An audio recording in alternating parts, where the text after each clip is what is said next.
that dream is green. And I don't mean material things. Freedom to the land, child, woman, and man.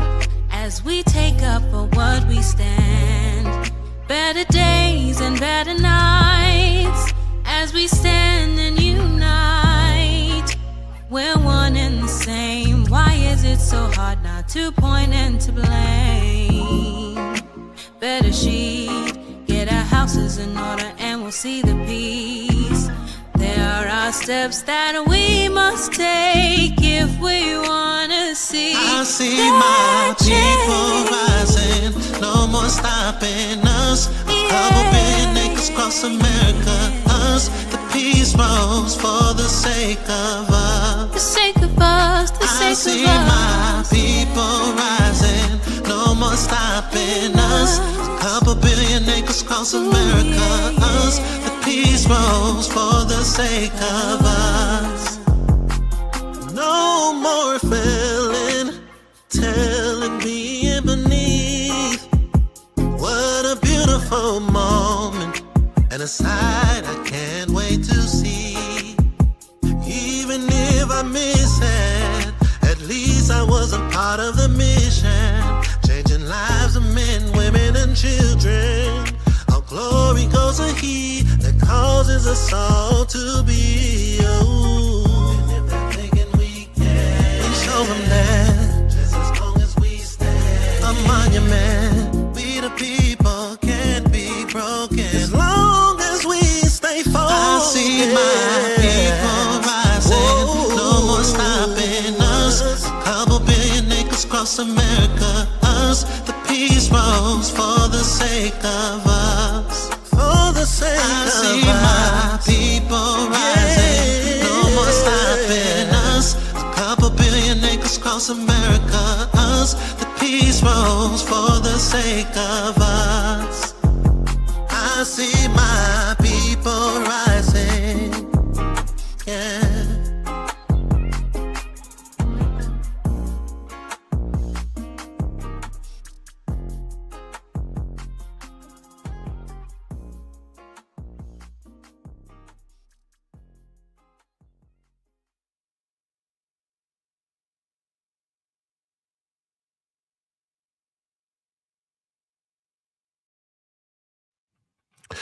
שלום, שלום לכולם, שלום לכולם. אני מתפלל שהכל בסדר. איתכם היום אור הבוקר, well, הצהריים טובים, actually, it's afternoon. I am Chief Prince, or Nasi Karashi Shema. Welcome to another Yom Shabbat for those that keep it on this day. You're probably wondering, where's my Ishiv? My Ishiv is kind of recovering right now. She been kind of sick, but she is recovering. She's getting better. So for the righteous ones out there, you know, make sure you send a prayer. But she is tuning in, so she's still present within spirit, all right, and physically upstairs. But appreciate you all tuning in. Before we get started, we're going to go ahead and do what I normally do, and that is sing praises to the Most High. I believe in you, Yah. I sing praises to your name. Oh, I believe in you, Yah. I will walk in what you gave. I believe in you, Yah.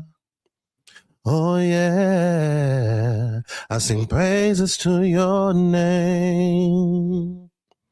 I believe in you, Yah. Oh, I will walk in what you gave. All praises to the Most High. We sing praises, we speak on them all the time, but do we walk in what it is that the Most High has given us as well? That's very important. We're going to start with scriptural readings. But again, if you haven't done so yet and you're just coming in now and you're on YouTube, please make sure that you make sure that you subscribe, because we're going into Second part, well, third part, different title of what we was talking about last week and the week before, dealing with Nehemiah or Nehemiah and Ezra. All right. But before we get started, we're going to go ahead and get into some reading of some scriptures as we normally do. All right. All right. So we're going to get into this. It's going to be a little different today. You know, so normally have my 𝐄𝐓 here reading and bringing forth her segment, but she will be returning on next week. And again, she is present still. But let's begin. Again, you all make sure that you subscribe if you have yet to do so. Make sure you like and make sure you share. We pray that this class or this lesson or this service or whatever you may want to call it, right? Is provoking thought and change in your life. So let's begin. Proverbs 11:1. A false balance is an abomination to the Most High Yhwh. A false balance is the abomination to the Supreme King, but a just weight is his delight. This is a very important scripture. I think this is one of the ones that is top notch, if not one of the top three that we should really pay attention to, because everything is embodied in balance. How the Most High presented and instructed us and put forth our heritage for us was all in a balanced manner, right? So we're going to open up with that later on. But again, false balance is abomination to the Most High. Keep this at the forefront of your mind and everything that you do, everything that you read, everything that you study, right?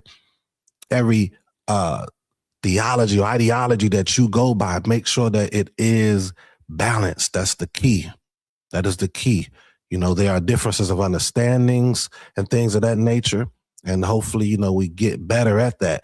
But whatever understanding that you have, make sure with that understanding that is balanced. All right. Blessed is the man who walks not in the counsel of the wicked, nor stands in the way of sinners. Right. Stands in the way. That means that you make that your place of residence. Right? Where you at mostly is where you reside.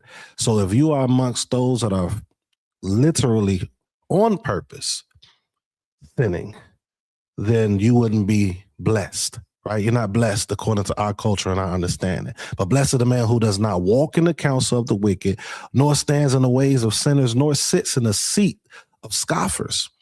But his delight in the law of the Most High, the Supreme King, and on his law he meditates day and night. He speaks it. He reads it. It's within him daily. Shalom, shalom, everyone that's tuning in right now. Shalom, shalom. Please, if you haven't, make sure you like and subscribe if you haven't. But we appreciate you tuning in. But scoffers, a lot of us are scoffers and we don't know that. A lot of us are scoffers and we don't know that. Scoffers tear down assemblies, tear down communities, tear down nations. So this our literature right here is telling us what not to be and who not to be around, right? But we got to one day come to a point that we're not just reading it and passing by what's being said and actually letting it be embedded within us. The law of the Most High Yhwh is perfect, reviving the soul. The testimony of the Most High Yhwh is sure, making wise the simple. The precepts of the Supreme King Yhwh are right, rejoicing the heart. The commandment of the Most High Yhwh is pure, enlightening the eyes. The fear of the Supreme King Yhwh is clean, enduring forever. The rules of the Supreme King are true and righteous altogether. More to be desired are they than gold, even much fine gold, sweeter also than the honey and drippings of the honeycomb. Moreover, by them is your servant warned, and keeping them there is great reward. Who can discern his errors? Declare me innocent from hidden faults. Keep back your servant also from presumptuous sins. A servant knows if he's a servant or not. Unless a person is just ignorant, you know what a servant, that term is, right? That servant, the ayin, the bet, and the dalit, that is literally you can't step out of what you're doing, right? You have no control of it. That is your master. You have to do what that master states, and you are willing to do it Not even willing, you're forced to do it. Right? So when we're speaking of servant from a Hebraic standpoint, it is deeper than what we're doing today on a large scale. There are those of us that are servants of the Most High, of the Supreme King, men and women alike, but majority of us are not servants of the Supreme King. As a nation, we're deemed as a servant of the Most High, but that's not individually the case. And if I am wrong, which I'm not, then we would have to look at why the Most High was removing a lot of us away from him, even though we are considered as Bnei Yisrael, a servant of the Most High. So we need to keep that in mind. Then I should be blameless and innocent of great transgression. Why is a servant of the Most High pinpointed being blameless? I speak on this often, so I'm always going to speak on that in the scriptural openings, right? This is our scripture openings before we get into the segments. I always harp on that because that is the goal. Every person that was sent by the Most High was directing us to be that way. Blameless, set apart. It's important. And innocent of great transgression, let the words of my mouth and the meditation of my heart be acceptable in your sight, O Supreme King, my rock and my redeemer.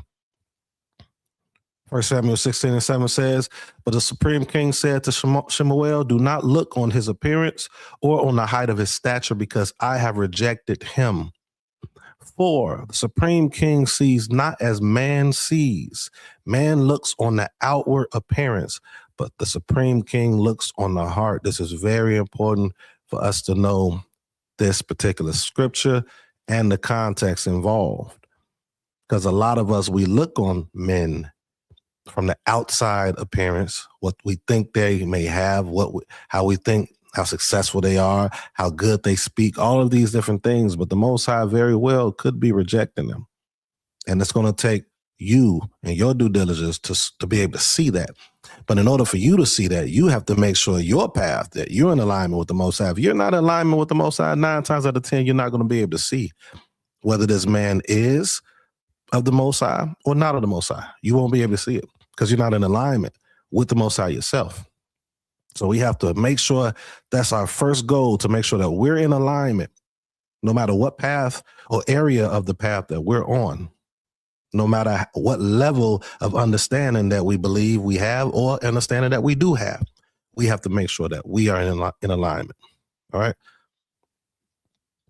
Psalms 26, 1 through 12. Psalms 26, 1 through 12. It says, vindicate me, O Supreme King, for I have walked in my integrity. I have trusted in the Supreme King without wavering. Prove me, O Yah, and try me. Test my heart and test my mind. This should be an area that we should be in, right? When we're walking this path and we're walking as Bnei Yisrael, we should be wanting the Most High to try our heart, how we think, so that we can make sure that we're in alignment as best as possible. But we're so invested in everything else outside of our heritage, our culture, our righteous culture, everything outside of the Most High, that we're not thinking to even say this. We're not even considering to say it. We're living these different lifestyles, and we're dwelling in that more than we're dwelling in the Most High. Right? For your steadfast love is before my eyes, and I walk in your faithfulness. I do not sit with men of falsehood, nor do I consort with hypocrites. Do we do this? Are we consorting with hypocrites? Are we able to see what a hypocrite is? There are many of us that we praise different men, and we can say women too, right? We praise them with their posts that they put up. We praise them, man, you saying that word. All of the above. But are we able to see if they're hypocrites? Are we looking to see if they're hypocrites? Because these are things we should be looking for, so that we know that, so that we make sure we're not around them.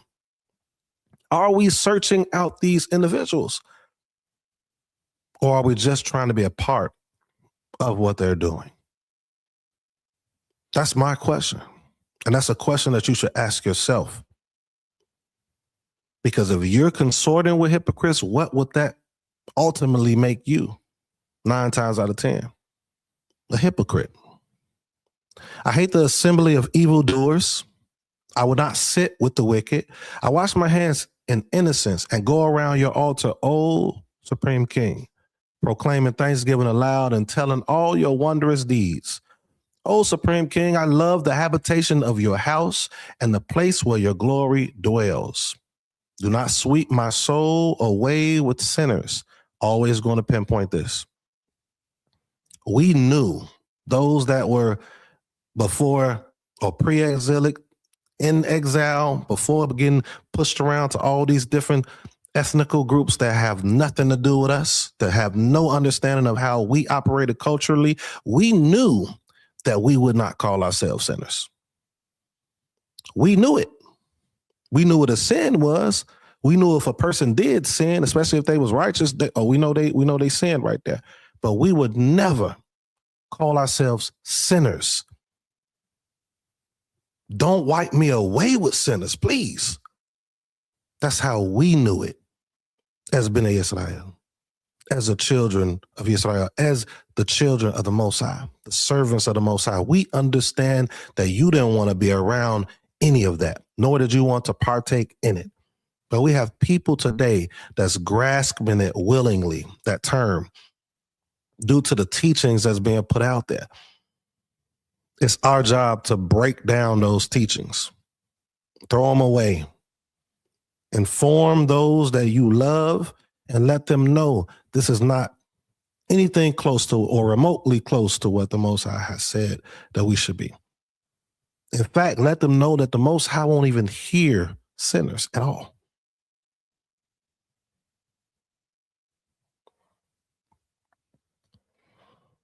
So do not sweep my soul away with sinners, nor my life with bloodthirsty men, in whose hands are evil devices and whose right hands are full of bribes.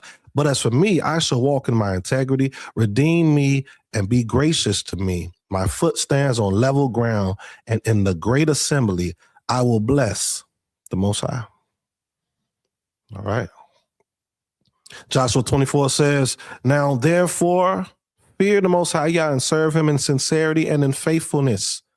Serve him in sincerity and faithfulness, you all.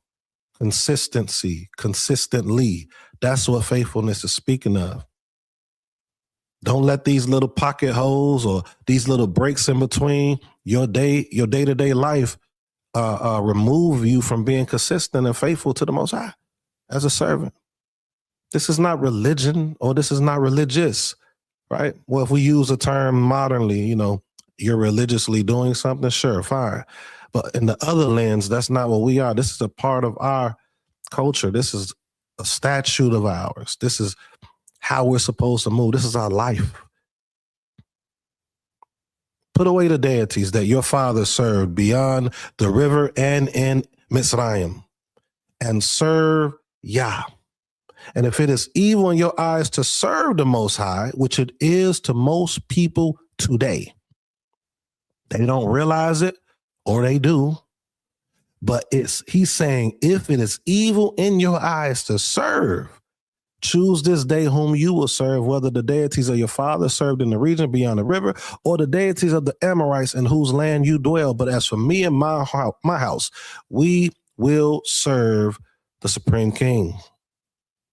But to many people, it is evil, and they don't even realize that to them, the way that we serve the Most High is evil. They don't realize it. We pray one day that they're able to.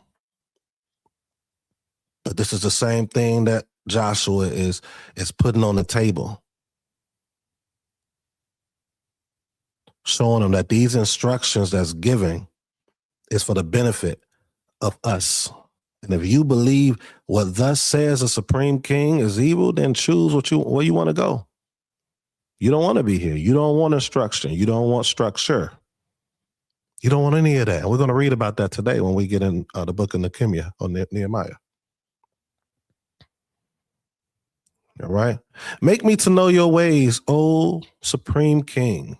Teach me your paths. Lead me in your truth and teach me, for you are the Elohim of my salvation. For you I will wait all day long. This doesn't mean you're just going to sit still. This just means anything outside of the source, you're not moving in that direction. You're waiting on the Most High while still doing the work that he put in place for you to do. All right. For you are the Elohim of my salvation. Remember your mercy, O Yah, and your steadfast loves, for they have been from old. Remember not the sins of my youth or my transgressions. According to your steadfast love, remember me for the sake of your goodness, O Yah. So when we hear the word youth, we're thinking as a child. But again, in our culture, youth can literally, you could still be in your 20s. Depending on how the conversation is being said, you could still be in your 20s. You're a young man. Most of us heard that before by elders. They call you young man, youth, right? So it's something that he did that he's asking not to be remembered. And the way that it won't be remembered is how he changes his life, which he does. And making sure not to go back down that path, which he didn't. Jeremiah 29:11-13 says, for I know the plans I have for you, declares the Supreme King, plans for welfare and not for evil, to give you a future and a hope, that you will call upon me and come and pray to me, and I will hear you. You will seek me and find me when you seek me with all your heart. You will seek me with all your heart. All right. All right.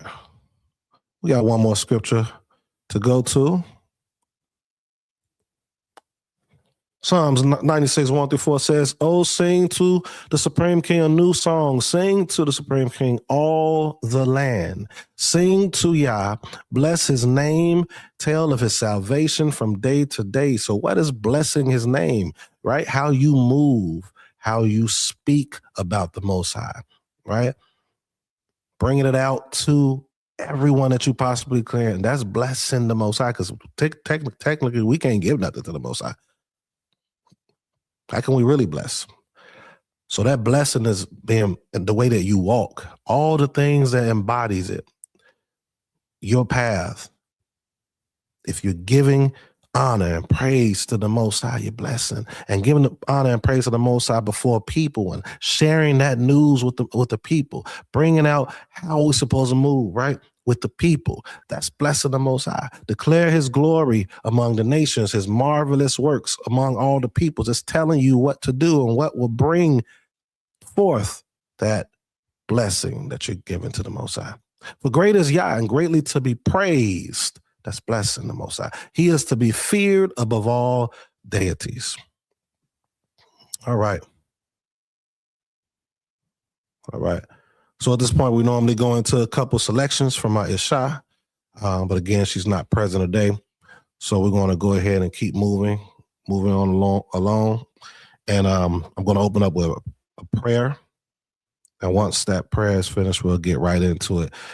We're going to be here for a while anyway, because we're going to be in the book of 𝐄𐤁𤊃. So for the moment, you all take a little second, make sure that you like this video if you're on YouTube, or even if you're on Facebook.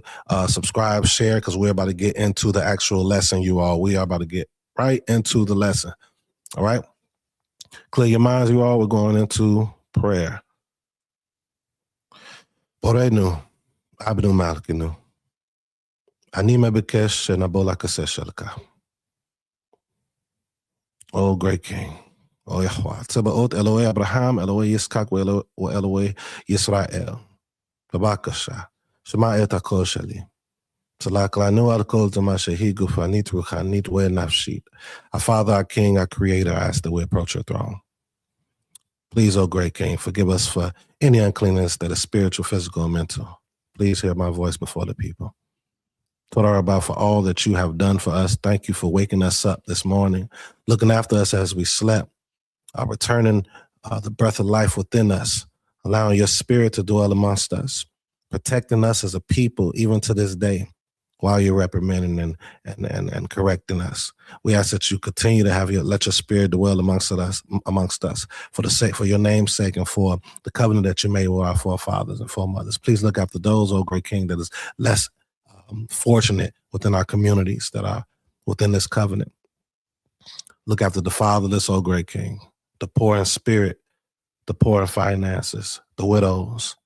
O great King, let someone that's listening today allow this presentation to provoke thought and change within their life, within their mind, that can help benefit their life, that can direct them closer to you, O great King.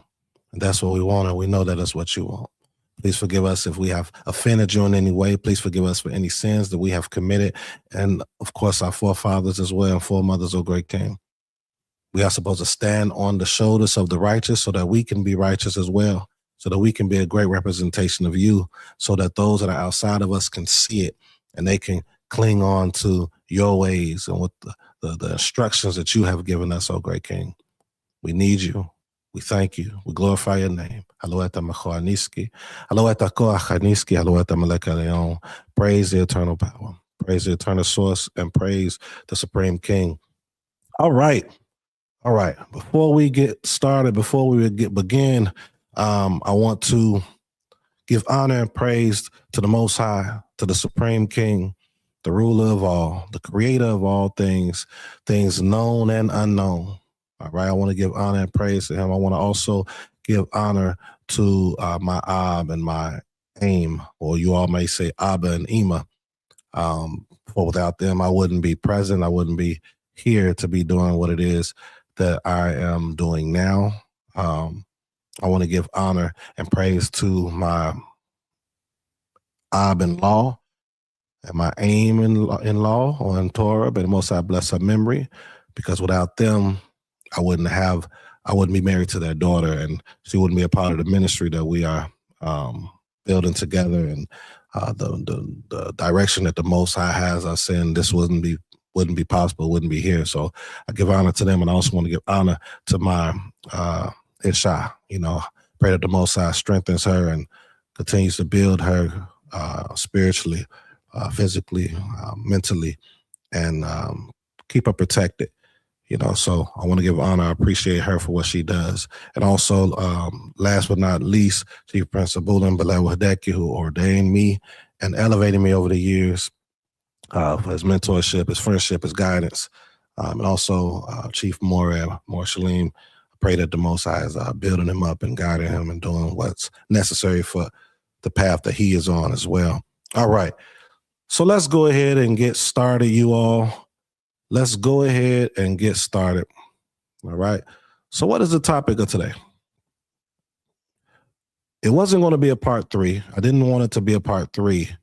I wanted it to be its own title, because we're going into leukemia. We started last week. We read the first chapter, so we might go over it a little bit, but I was trying to bring out something that we saw with Ezra.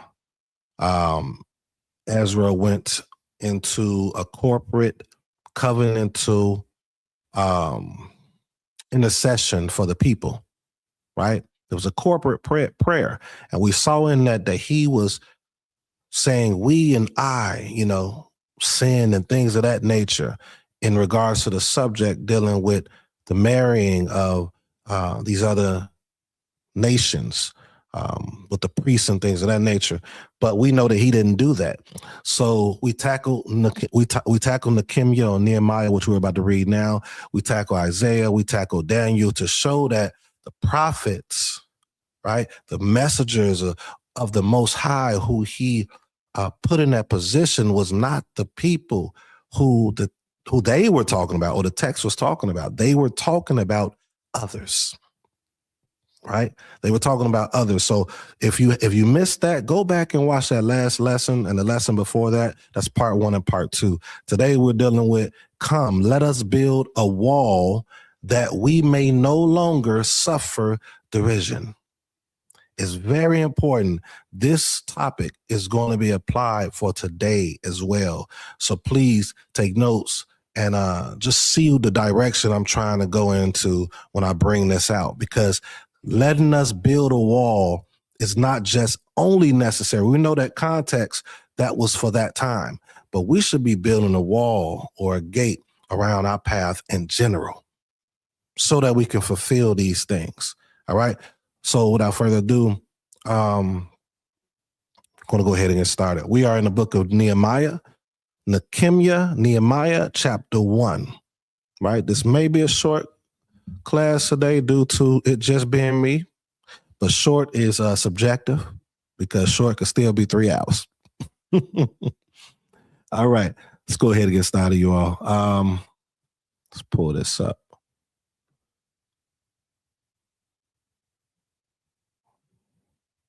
All right, there we go. So we're back in the book of Nehemiah. We are back in the book of Nehemiah. Very pivotal. Very a pillar of the rebirth in a sense, right? We have Yehoshua or Yeshua, right? We have Zerubbabel. We have Ezra, and we have Nehemiah. Very important for getting this back started again. And we should be taking notes from them for today. We literally should be taking notes from them for today, because we find ourselves in a similar situation as that time today. Even though right now we've been this movement, people call it, right? I don't like saying movement, but that's what people say. The movement, the Hebrew movement, has been going on for over 100 years now, but this is similar to the Zerubbabel and the Yeshua, then the coming of Ezra and stuff. It's very similar, the whole dynamic. All right, so without further ado, let's go ahead and get started. It says, the words of Nehemiah, the son of Hakaliah.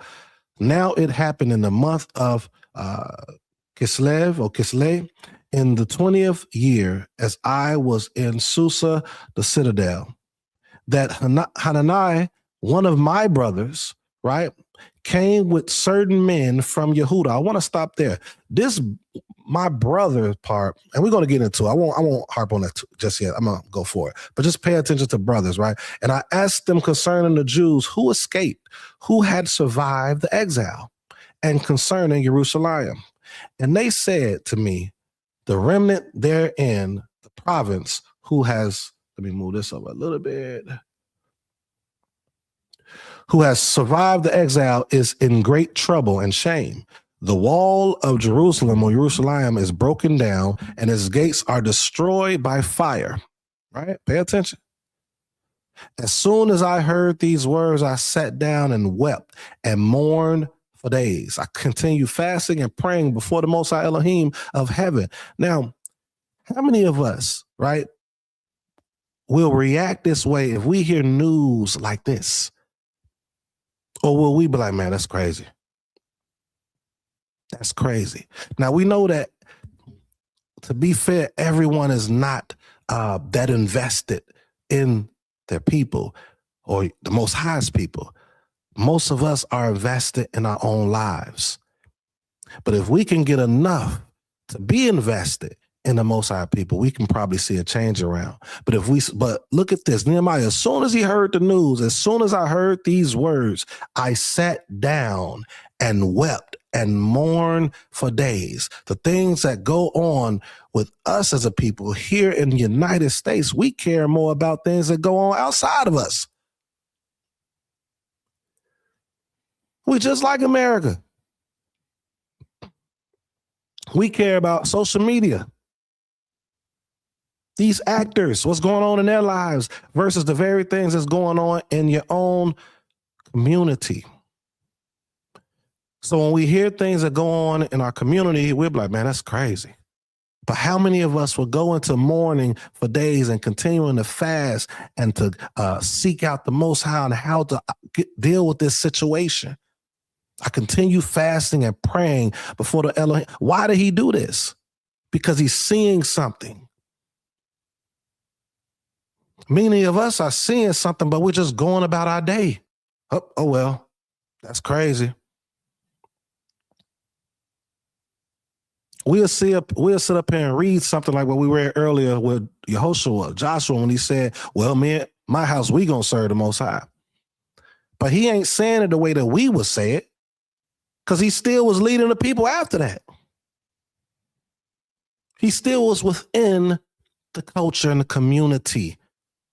It wasn't, well, me and my home, we gonna do this, we good. Everybody else, we need to pick the brains and understand why Ezra and Nehemiah, Zerubbabel, Yeshua, Yehoshua moved the way that they did. How did they feel about the people, the Most High's people, and how did they move collectively?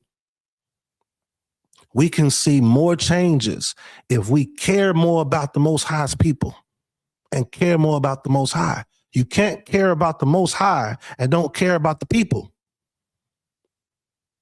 You cannot care about, the Most High, but you don't care about his people. Let me change what I'm saying. You can not care about the people and care about the Most High, but it won't be looked at well by the Most High according to our literature. Let's keep going. I won't harp on this because I really want to get through this. We got quite a few chapters to go. As I said, O Supreme King Elohim of heaven, the great and awesome Elohim who keeps covenant and steadfast love with those who love him and keep his commandments. Keeping his commandments is also caring about his people. You can't love him and not love his people. You cannot love him and not love his people. And that love requires certain ways to move with his people. We have to think on that. Remember earlier, a false balance is an abomination to the Most High. I love the Most High, but I don't love the people.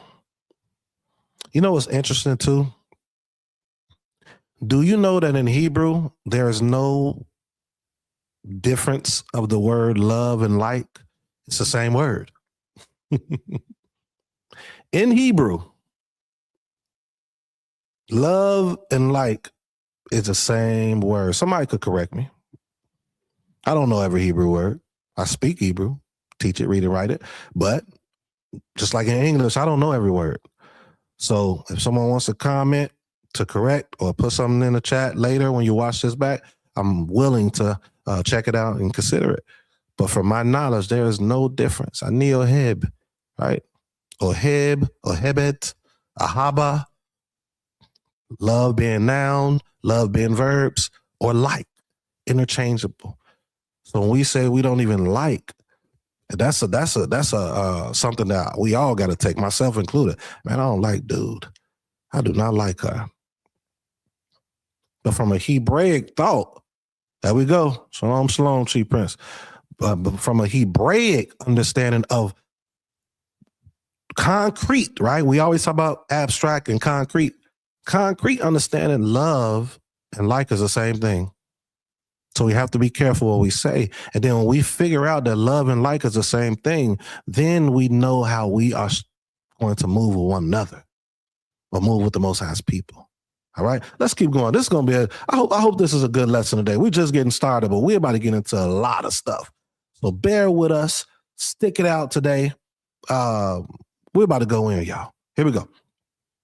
Verse 6, it says, let your ear be attentive and your eyes open to hear the prayer of your servant. Now, we touched on this. Last week. Your servant that I now pray before you day and night for the people of Israel, your servants, right? Now, this doesn't say I pray when I wake up and I pray when I go to sleep. It says to hear the prayer of your servant that I now pray before you day and night, which means he's praying throughout the day and more than likely through the night. Me and Chief Prince was talking about this the other day, and I'm going to say this. I don't know if it's wise to say it, but I'm going to say it. If I am around people a whole entire day and I don't see or hear or have a glimpse of any type of prayer being done, it gives me an understanding where this person may be. It gives me an understanding, not saying I'm better, not saying they're worse. No. It just gives me an understanding of where they may be. If you are around someone, especially someone that claims to be a man or a woman of the Most High, and you do not see at all in their entire day of a prayer in some capacity or going away for prayer, that lets you know where they're at. And when I'm saying this should be encouraging and hopefully provoking thought to be like, you know what, man, I really don't really pray. I just pray when I wake up. Say a quick, short prayer. Nothing wrong with that. Sometimes when I go to sleep, but we're about to read about some things in here. We're going to show you what prayer, how the men, the leaders actually move when it came to prayer. Let's keep reading. It says, I pray now before you day and night for the people of Bnei Yisrael, your servants, confessing the sins of the people of Israel, which we have sinned against you. Even I and my father's house have sinned. I won't harp on that and go into that. I did that last week. We have acted very corruptly against you and have not kept your commandments, the statutes and the rules that you commanded your servant Moses. I will say this, though. Typically, if you seeing someone speak like this and they're not speaking about the actual situation, then you have to consider that this is a corporate prayer, right? I think it's Psalms 51. One of the scholars in the room let me know when he is actually speaking on the actual sin that he did and committed and how he was. So we have to consider that. All right, let's keep going. Remember the word that you commanded your servant Moshe, saying, if you are unfaithful, I will scatter you among the peoples. But if you return to me and keep my commandments and do them, though your outcasts are in the uttermost parts of heaven, from there I will gather them and bring them to the place that I have chosen to make my name dwell there. They are your servants and your people, whom you have redeemed by your great power and by your strong hand. Right? Oh, Adonai, let your ear be attentive to the prayer of your servant and to the prayer of your servants who delight to fear your name, and give success to your servant today and grant him mercy in the sight of this man. Now I was a cupbearer to the king. One of the things I want to point out, real important. Watch this. So he says up here, he says, they are your servants and your people whom you redeem. So remember, Bnei Yisrael, Israel is supposed to be a servant to the Most High. But he says something at the very next verse, and I hope you all paid attention to it. So he's pinpointing, okay, they are your servants and your people whom you redeem by your great power. But watch when he comes out here, he says, let your ear be attentive to the prayer of your servant and to the prayer of your servants who delight to fear your name. That's a difference. He didn't say that in the verse before, but he's saying it right here, who delight to fear your name and give success to your servant today. There's a difference, as I stated earlier, between being the people of the Most High and being called a servant, because that's what we're supposed to be as a nation.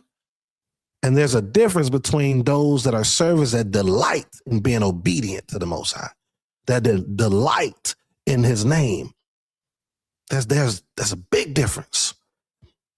And honestly, you all can see it. You all know it when you watch, when you pay attention. All right. You all make sure right now we're going to go to the next chapter. If you haven't done so, make sure that you like, make sure that you share. I pray that you share so that others can hear this and hopefully it could provoke thought and change for them as well. But please make sure you share. So we're about to go ahead and go to the next chapter. All right. So we're seeing that 𤄃𤓅𤐊𐤅𐤌 was a cupbearer for the king. And a lot of you all know this story already. Some of you who may not, then just let you know he's a cupbearer to the king. But watch what he's going to become to the people. Very important. And these are the things that we are supposed to be to the people of the Most High Yhwh, those that are put in position to do so. But watch, we're going to also learn how the people are too. So we're going to see how the leaders are, but we're going to watch and see how the people are and how and what they're supposed to be like as a nation for this thing to go the right way. All right. Give me a second.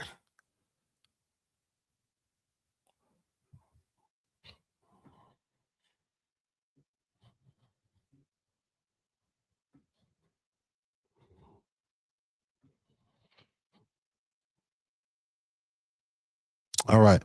So we're back. We're in Nehemiah chapter 2.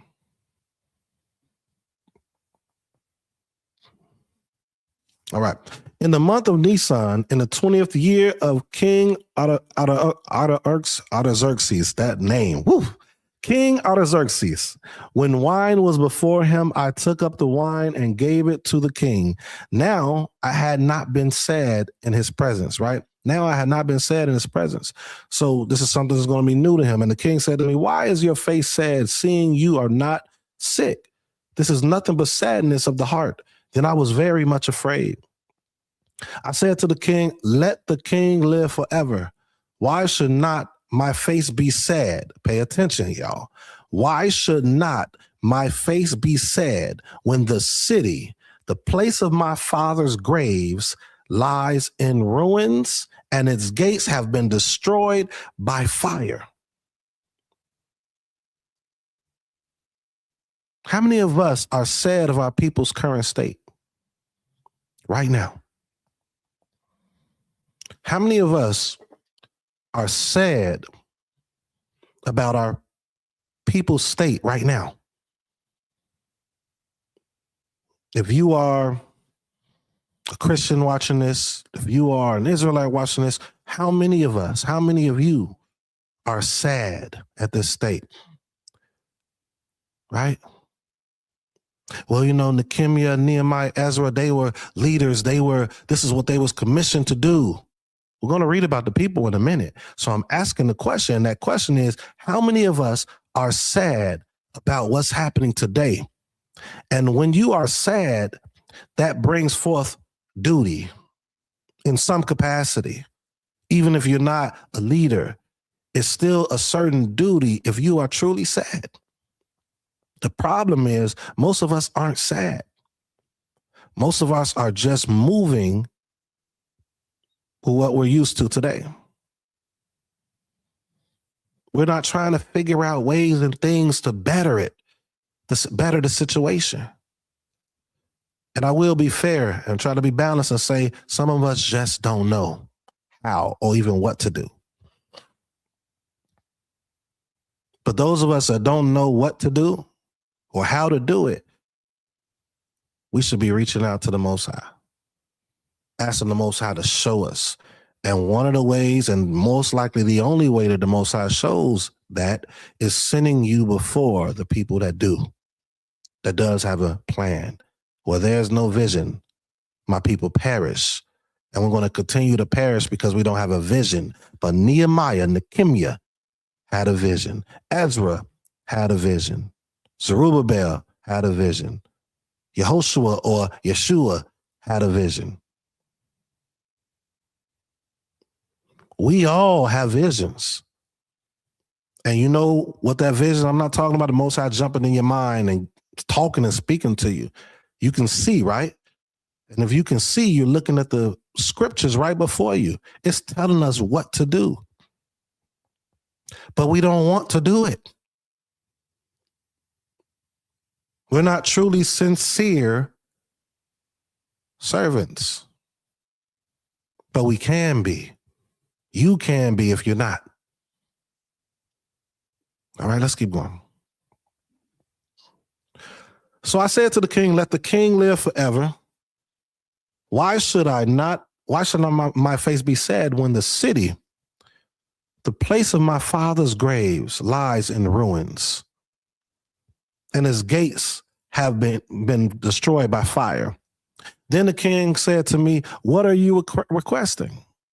So I prayed to the Elohim of heaven. Do you notice something? Watch this. We was talking about prayer. Pay it like these little small things. I pray that we all see it. Watch this. He said, what are you requesting? At that very moment,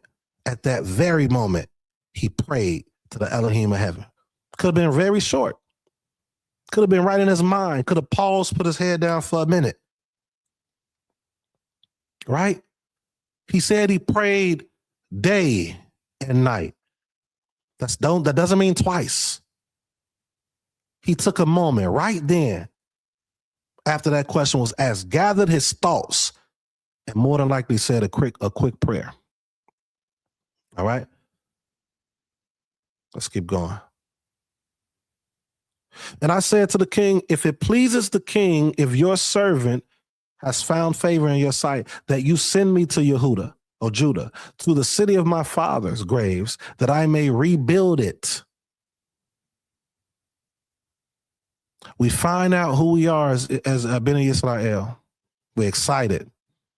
Want to learn scriptures. Want to increase our knowledge.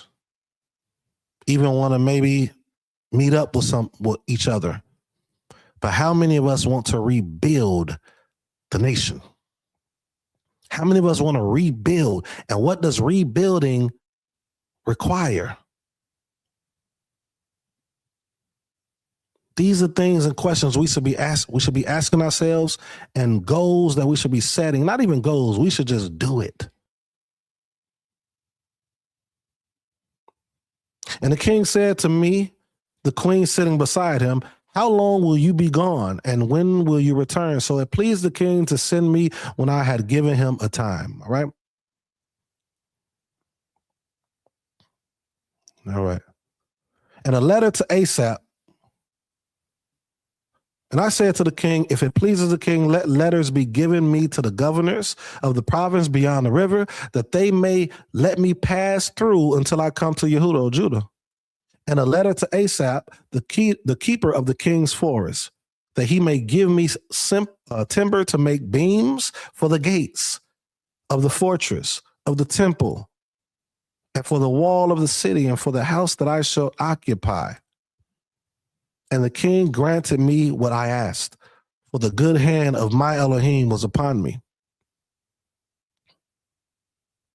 Then I came to the governors of the province beyond the river and gave them the king's letters. And I want to say this real quickly, because we were in Ezra, right? And we saw what Zerubbabel and Yehoshua was doing, right? Before they even assembled anything, they wanted to praise and worship the Most High, sacrifice to the Most High.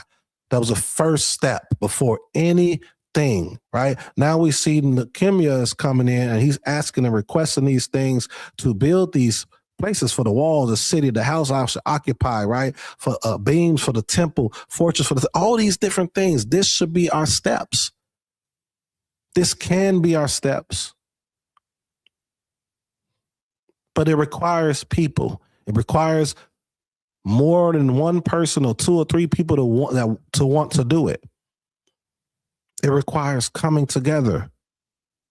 This time is different, and he's getting acceptance of this request by the king himself. So he has the resources, but the people we can form our resources together and still do what it is that we know we should be doing. We can do that. But let's keep reading. Let's see if this text can provoke more thought and change, because it's about to. And I hope that it's something that I say that puts you in a space that maybe you didn't read it as, and they can, we're going to see. Let's keep going.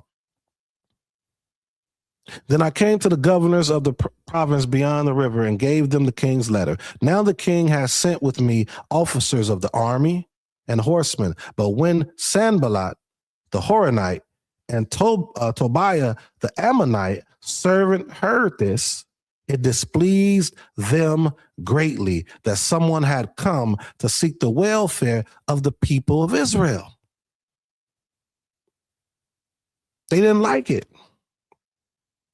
Why didn't they like it? First of all, who are they? Right? Who are these individuals? Who is Tobiah, the Ammonite? Who are the Ammonites? Right? They steal from the stock of Shem. Well, Tobiah definitely is from the stock of Shem, right? Through Lot, if he's an Ammonite. But why are they greatly displeased that someone had come to seek the welfare of the people of Israel, right? They oppose rebuilding because restoration exposes illegitimate authority. They fear a restored Jerusalem because it restores boundaries. Their opposition is systemic, not personal. Restoration removes their power, right? It shifts and change. Wait, I don't want to do this, be cultural. I want to keep my position, but still have one foot in, one foot out. I don't want to do this. So of course they're going to talk bad about Nehemiah and what they're doing. They're going to be displeased because they can see what may transpire, right? If this goes through. That's why they're displeased. And we have that today. Let's keep going. So I went to Jerusalem and was there 3 days. Then I arose in the night, I and a few men with me, and told no one that my Elohim had put into my heart to do for Jerusalem. This is another thing that we can learn. Everyone should know everything that you're doing.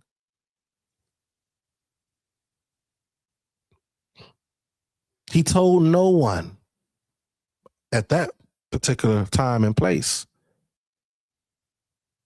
Why? Because somebody can cause you to think that it won't happen. They can manipulate you. They can influence something outside of what was given to you. They don't understand. Or they may not even be trustworthy. But we put things out there to any and everybody. And this is the leader right here. He understood this. Let's keep reading. All right. So Most High put into my heart to do for Jerusalem. There was no animal with me but the one on which I rode. I went out by night by the valley gate to the dragon spring and to the dung gate. And I inspected the walls of Jerusalem that were broken down and its gates that had been destroyed by fire. Can you imagine this? Can we imagine this? Of course, that's tangible. That's right in front of them. They're seeing how all this is destroyed. They're looking at it.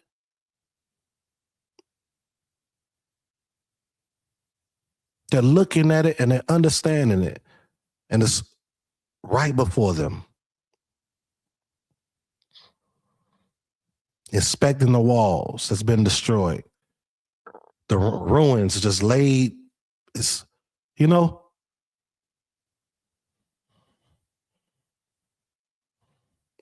this is how we should be looking at our situation here, but it's really hard for us to look at this situation that we're even in now because of all the things that we are a part of, all the things that we really don't want to let go.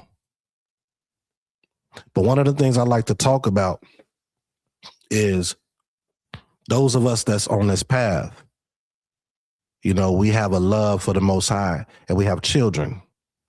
If we're not taking the steps to truly come together with righteous men and righteous women and put stuff in place for the children, that's when we see our children going opposite of what we had an idea about because we didn't fulfill that idea. We didn't come together like we were supposed to. We didn't build with one another. We didn't praise the Most High with one another the way that we're supposed to.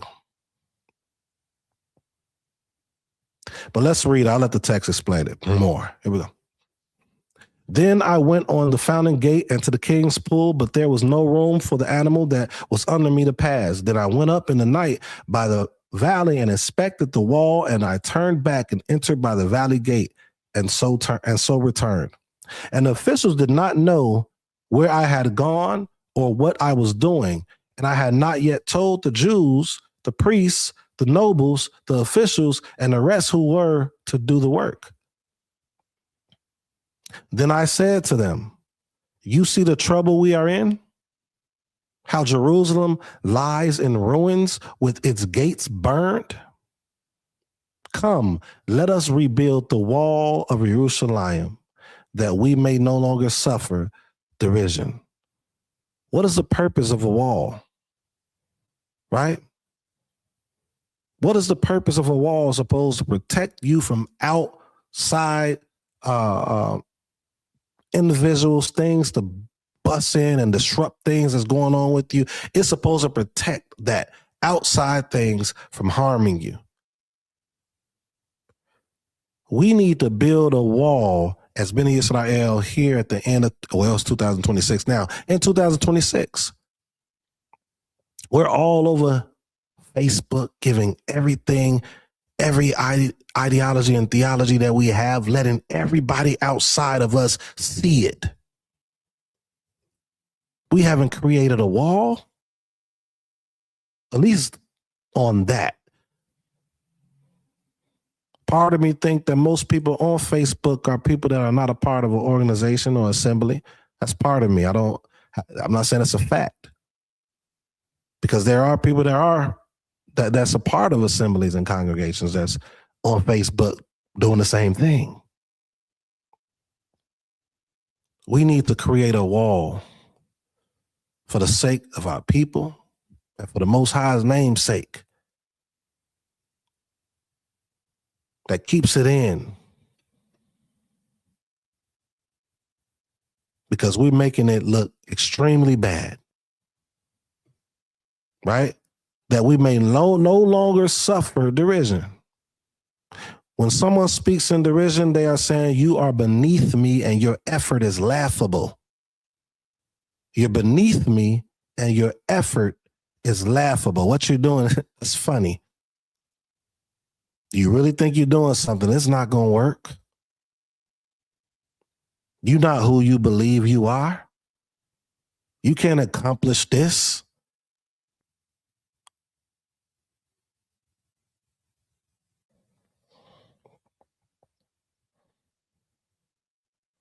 Let's keep going. And I told them of the hand of my Elohim that had been upon me for good, and also of the words that the king had spoken to me. And they said, let us rise up and build. So they strengthened their hands for the good work. But when Sanballat the Horonite and Tobiah the Ammonite servant and Geshem the Arab heard of it, they jeered at us and despised us and said, what is this thing that you are doing? Are you rebelling against the king? Then I replied to them, the Elohim of heaven will make us prosper, and we, his servants, will arise and build. But you have no portion or right or claim in Jerusalem. This is how we should be. They have no portion unless they are going to really truly serve the Most High, serve the Supreme King the way it's supposed to be served, have no portion, no say-so of how we are moving. But when we're giving it to them, when we're allowing all this stuff to be said and done out in public and all of this on the internet world, we're not building that wall. And that's why a lot of us, we're not prospering as we should be. Collectively, I'm not talking about individually.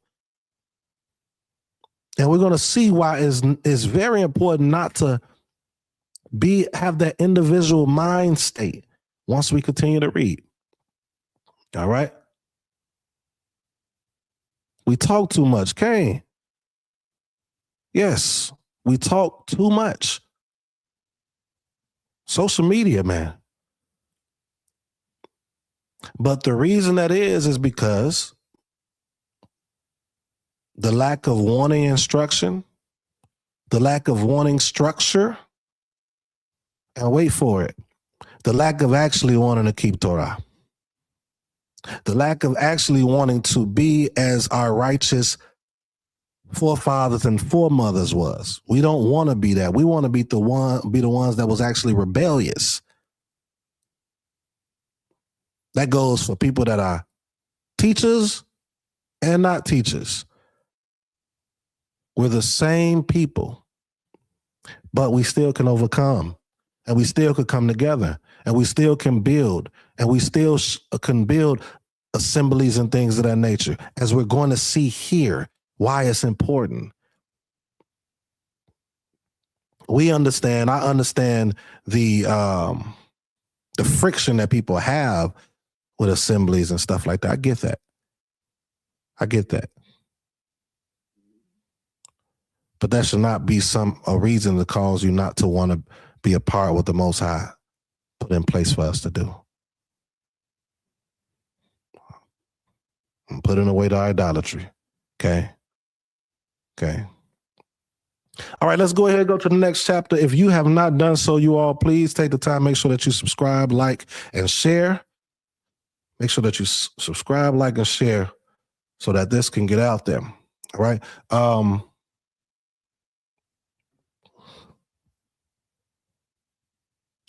Before I go, actually, no, we're only going to read a few verses in chapter 3. We're only going to go to about verse 5, and then from that point, because after that, it's going to be naming out a lot of different individuals. But I think that this is amazing. This chapter is very amazing because we're about to get to see how the people operated. We're about to get to see how the people operated, and then we're about to get to see how some of the leaders operated. All right? Here we go. Then Eliashib, wow, the high priest rose up with his brothers, the priests, and they built the sheep gate. They consecrated it and set its doors. They consecrated it as far as the Tower of the 100, as far as the Tower of Hananel.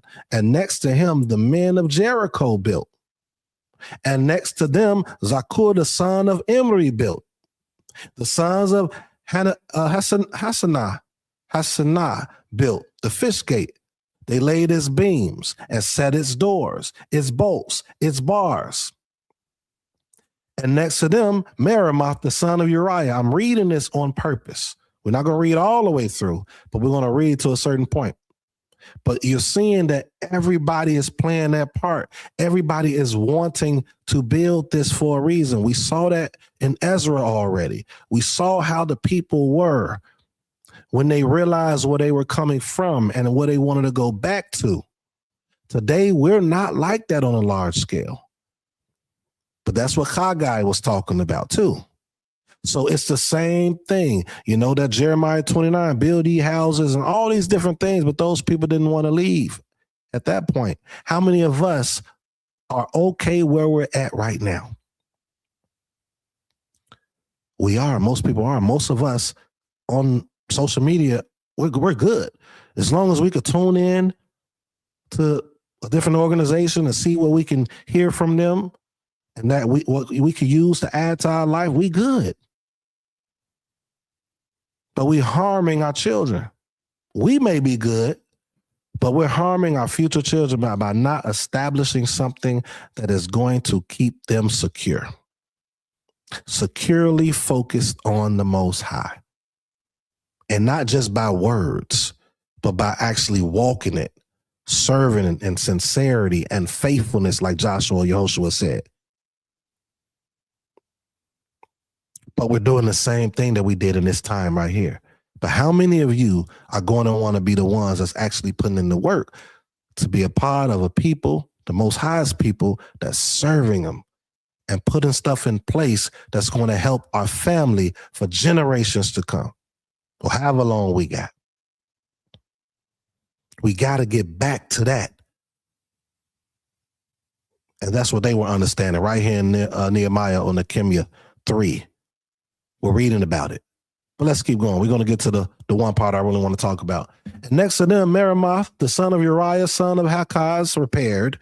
And next to them, Meshullam, the son of Berechiah, son of Meshezabel, man, these names, man, repaired. And next to them, Zadok, the son of Baanah, repaired. And next to them, now watch this. This is the part right here. Verse 5.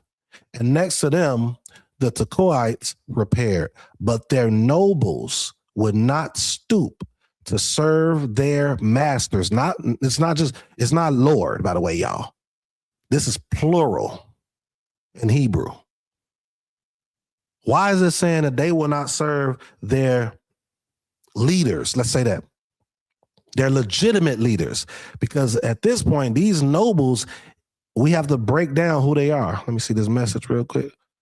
Every time I read Nehemiah, it's hard to not believe he's about as close to a savior as you can get. Doctrines aside, is go as far to say he accomplished more than JC did in earthly restoration. Told out for that comment. I don't know if you just came in now. I appreciate you tuning in, by the way. This is the third. This is really part 3, right? Part 1 and part 2, we were speaking on what you just brought out. The first part of everything that you brought out. And Chief Prince of Bulin, the person who ordained and elevated me over the years, he often talks about these 4 individuals that we're speaking of now. And that is Zerubbabel, right? Yehoshua, or, the text kind of call him Yeshua, but Yehoshua with Zerubbabel, Nehemiah, and Ezra. They were the foundations, but Ezra being the one that redacted the scriptures, if it wasn't for him, we wouldn't have what we have today or know today to be the Tanakh. We wouldn't have it at all. He had to rewrite it all.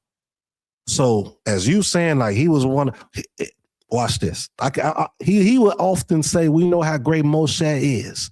Extremely great. We understand, but if it wasn't no Ezra, as far as the writing or redacting all the scripture, Moshe just be like what people call Zeus or something. We wouldn't have anything. So you right to say that these individuals, they literally saved us.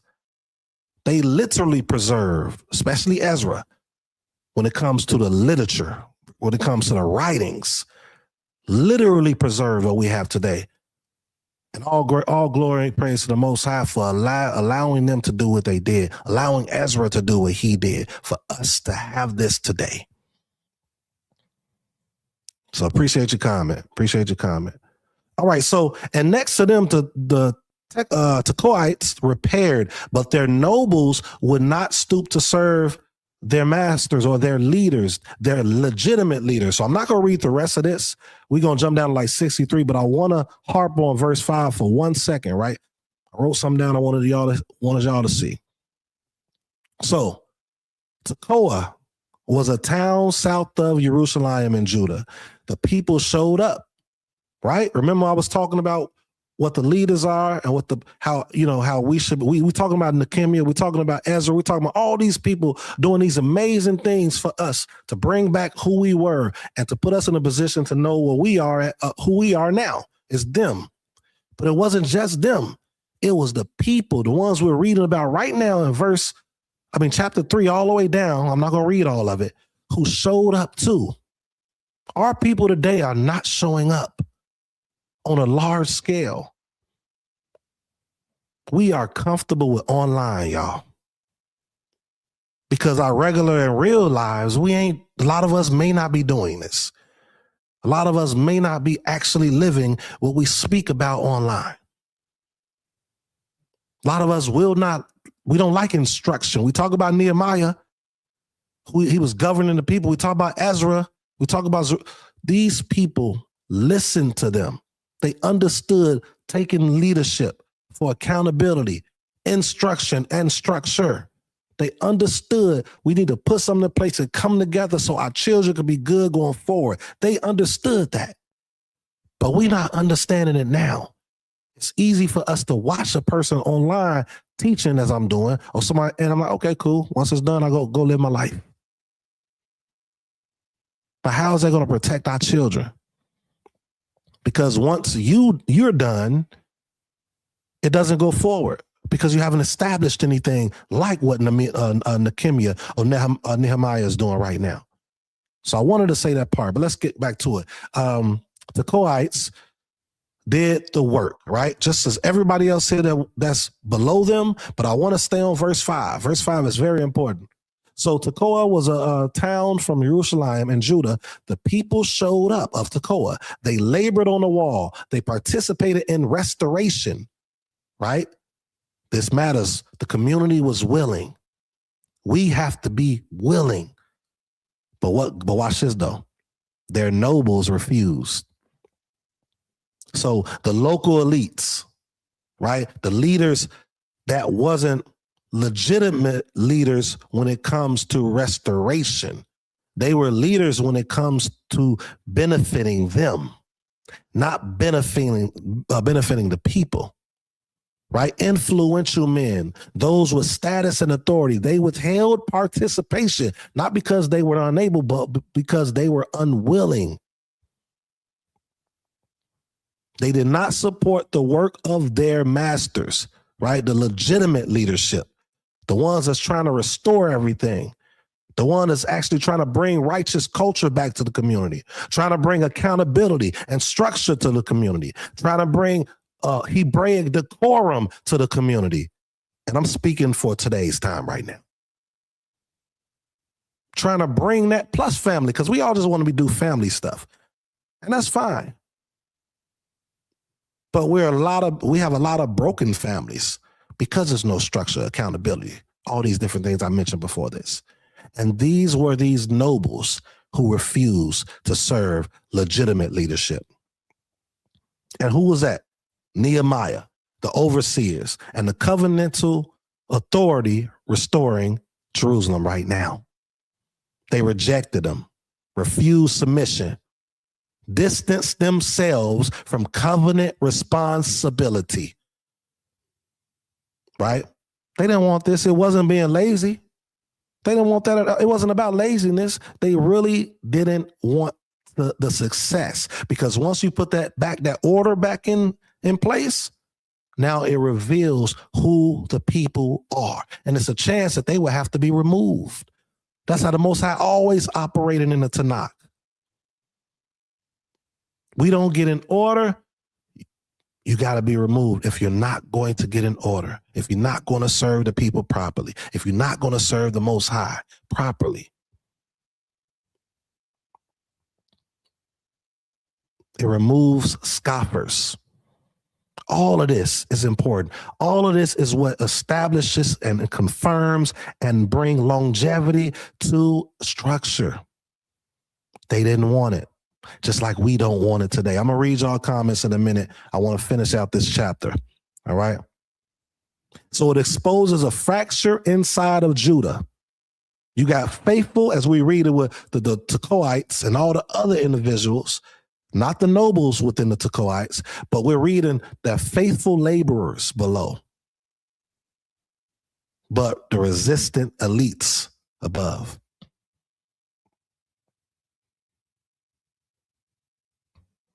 All right. So why would these nobles refuse? Because rebuilding the wall meant restoring covenant order. I spoke on that. Ending exploitative arrangements, right? Exploitation, how they was doing to the people. That's why the prophets was coming in anyway, because of what the leaders were doing. Not all leaders, right? And not even all prophets.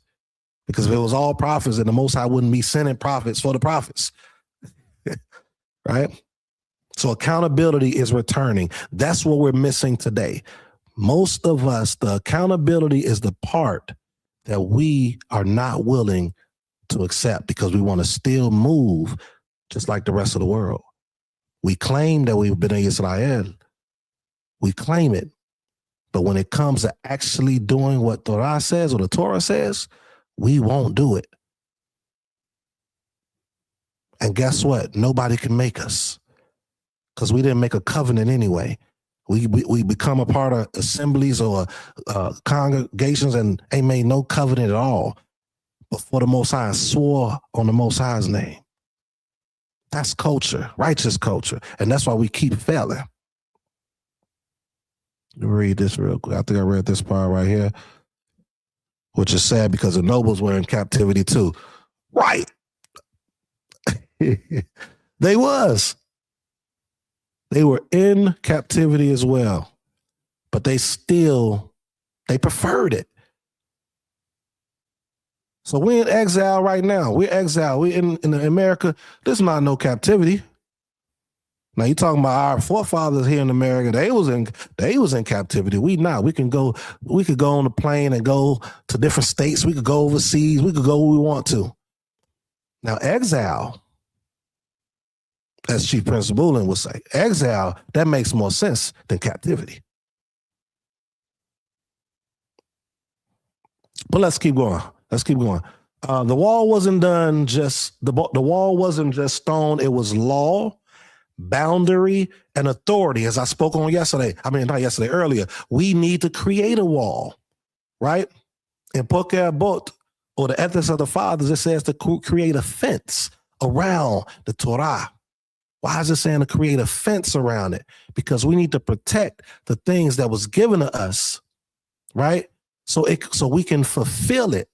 When we allow people outside of us trying to tell us what our literature is instructing us, that's what's causing all this disruption that's within our community now. All right? So this mirrors a repeated pattern. The people suffer, want restoration. Elites benefit from disorder, right? Resist restoration. And that's when you see, as I just said earlier, Jeremiah, Ezekiel, Amos, and 𝐄𝐓. You see this in there. So this refusal is intentional. Just like now, I believe that the refusal is intentional now. Because a lot of us as leaders, if we decide not to restore how we were, we lose the benefit that we have. And even those that aren't leaders, if we restore how we're supposed to move in Torah, then the people are not going to be benefiting what they're benefiting now. They're still able to do what they want to do. There's no repercussions at all. And it violates the covenant responsibility that we're supposed to have. We're irresponsible when it comes to how we're supposed to move. So leadership refusal is more dangerous than popular refusal. All right. All right, let's keep going. So we're going to jump down to, let me see. We're not going to read all of this. These are all individuals who's fulfilling it. They're happy to build. They're happy to go ahead and do their part. And they're not leadership, not all of them. They're mostly just people, right? Just people within our culture.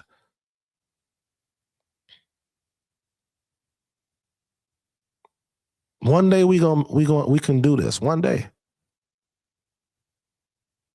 All right. So I'm just making sure I don't skip anything. These are just they're still talking about the people that's building everything, right?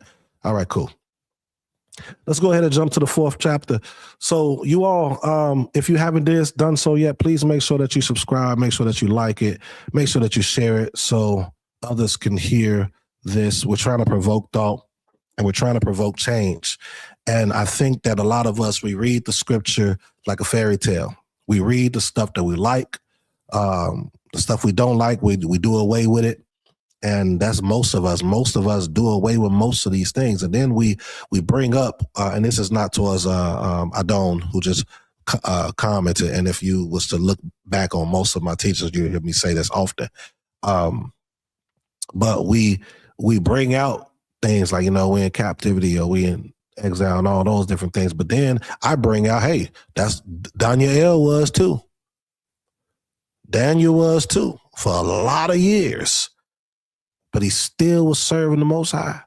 He still understood order. He still understood structure. He still understood accountability with his compadres for a time. He still understood these things. We are still supposed to move the way we're supposed to move wherever we're at. Because the scripture says that the Most High, it'll be a little sanctuary wherever we're at. And if he's a little sanctuary wherever we're at, then we know how we're supposed to operate in that sanctuary. We can no longer make these excuses as to why we don't think elders should be present, why we don't think leadership should be present, why we don't think we should be moving and operating like we should be according to our Torah. We don't really have an excuse. We make excuses, but we don't. And I want to make it clear, I'm talking about righteous leadership. I'm not talking about the ones that all the prophets are against and the ones who Nehemiah just spoke against in chapter 3. All right, let's keep going. We're going to get this through this.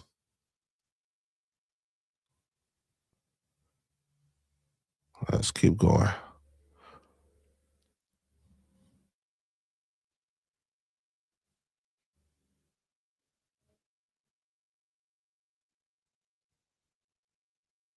All right. Now, when Sanballat heard that we were building the wall, he was angry and greatly enraged, and he jeered at the Jews. And he said in the presence of his brothers and of the army of Samaria, what are these feeble Jews doing? Will they restore it for themselves? Will they sacrifice? Will they finish up in a day? Okay, it's 3:30, 26. We good. Will they finish up in a day? Will they revive the stones out of the heaps of rubbish and burnt ones at that? Right? Tobiah the Ammonite was beside him, and he said, yes, what they are building, if a fox goes up on it, he will break down their stone wall. We're seeing that today. We're seeing this very thing that's happening. People are progressing, right? Or progressing in the works of the Most High, rebuilding certain things. And then you have people that's looking at them like, man, what they doing? Stuff ain't gonna last. Right? It's doing all this this hateful language, right? Trying to break them down.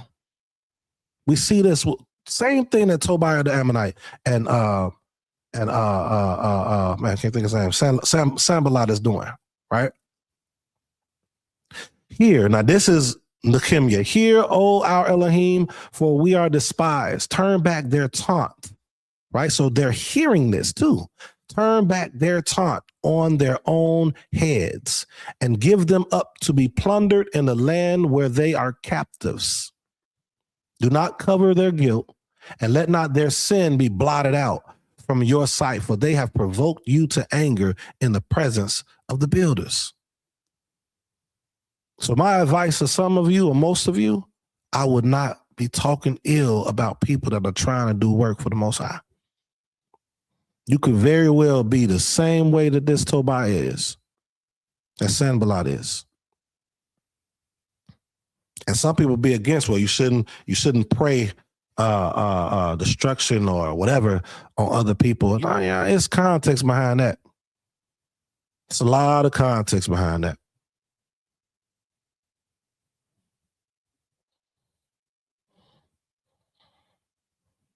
So we built the wall, and all the wall was joined together to half its height, for the people had a mind to work.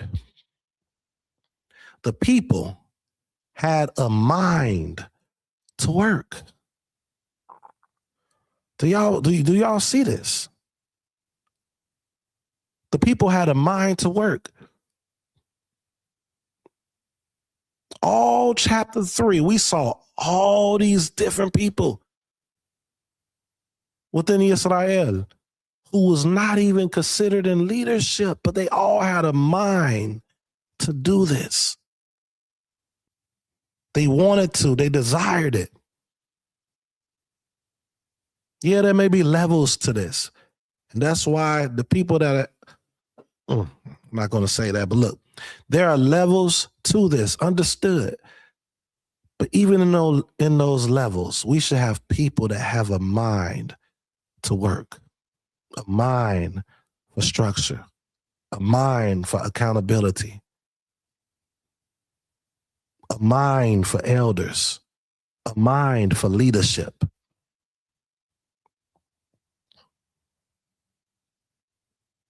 A mind for assemblies. But let's keep going. But when Sanballat and Tobiah and the Arabs and the Ammonites and the Ashdodites heard that the repairing of the walls of Jerusalem was going forward and that the breaches were beginning to be closed, they were very angry. It was a part I forgot to bring out.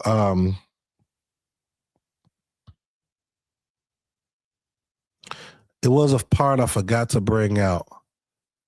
Let me make sure I get.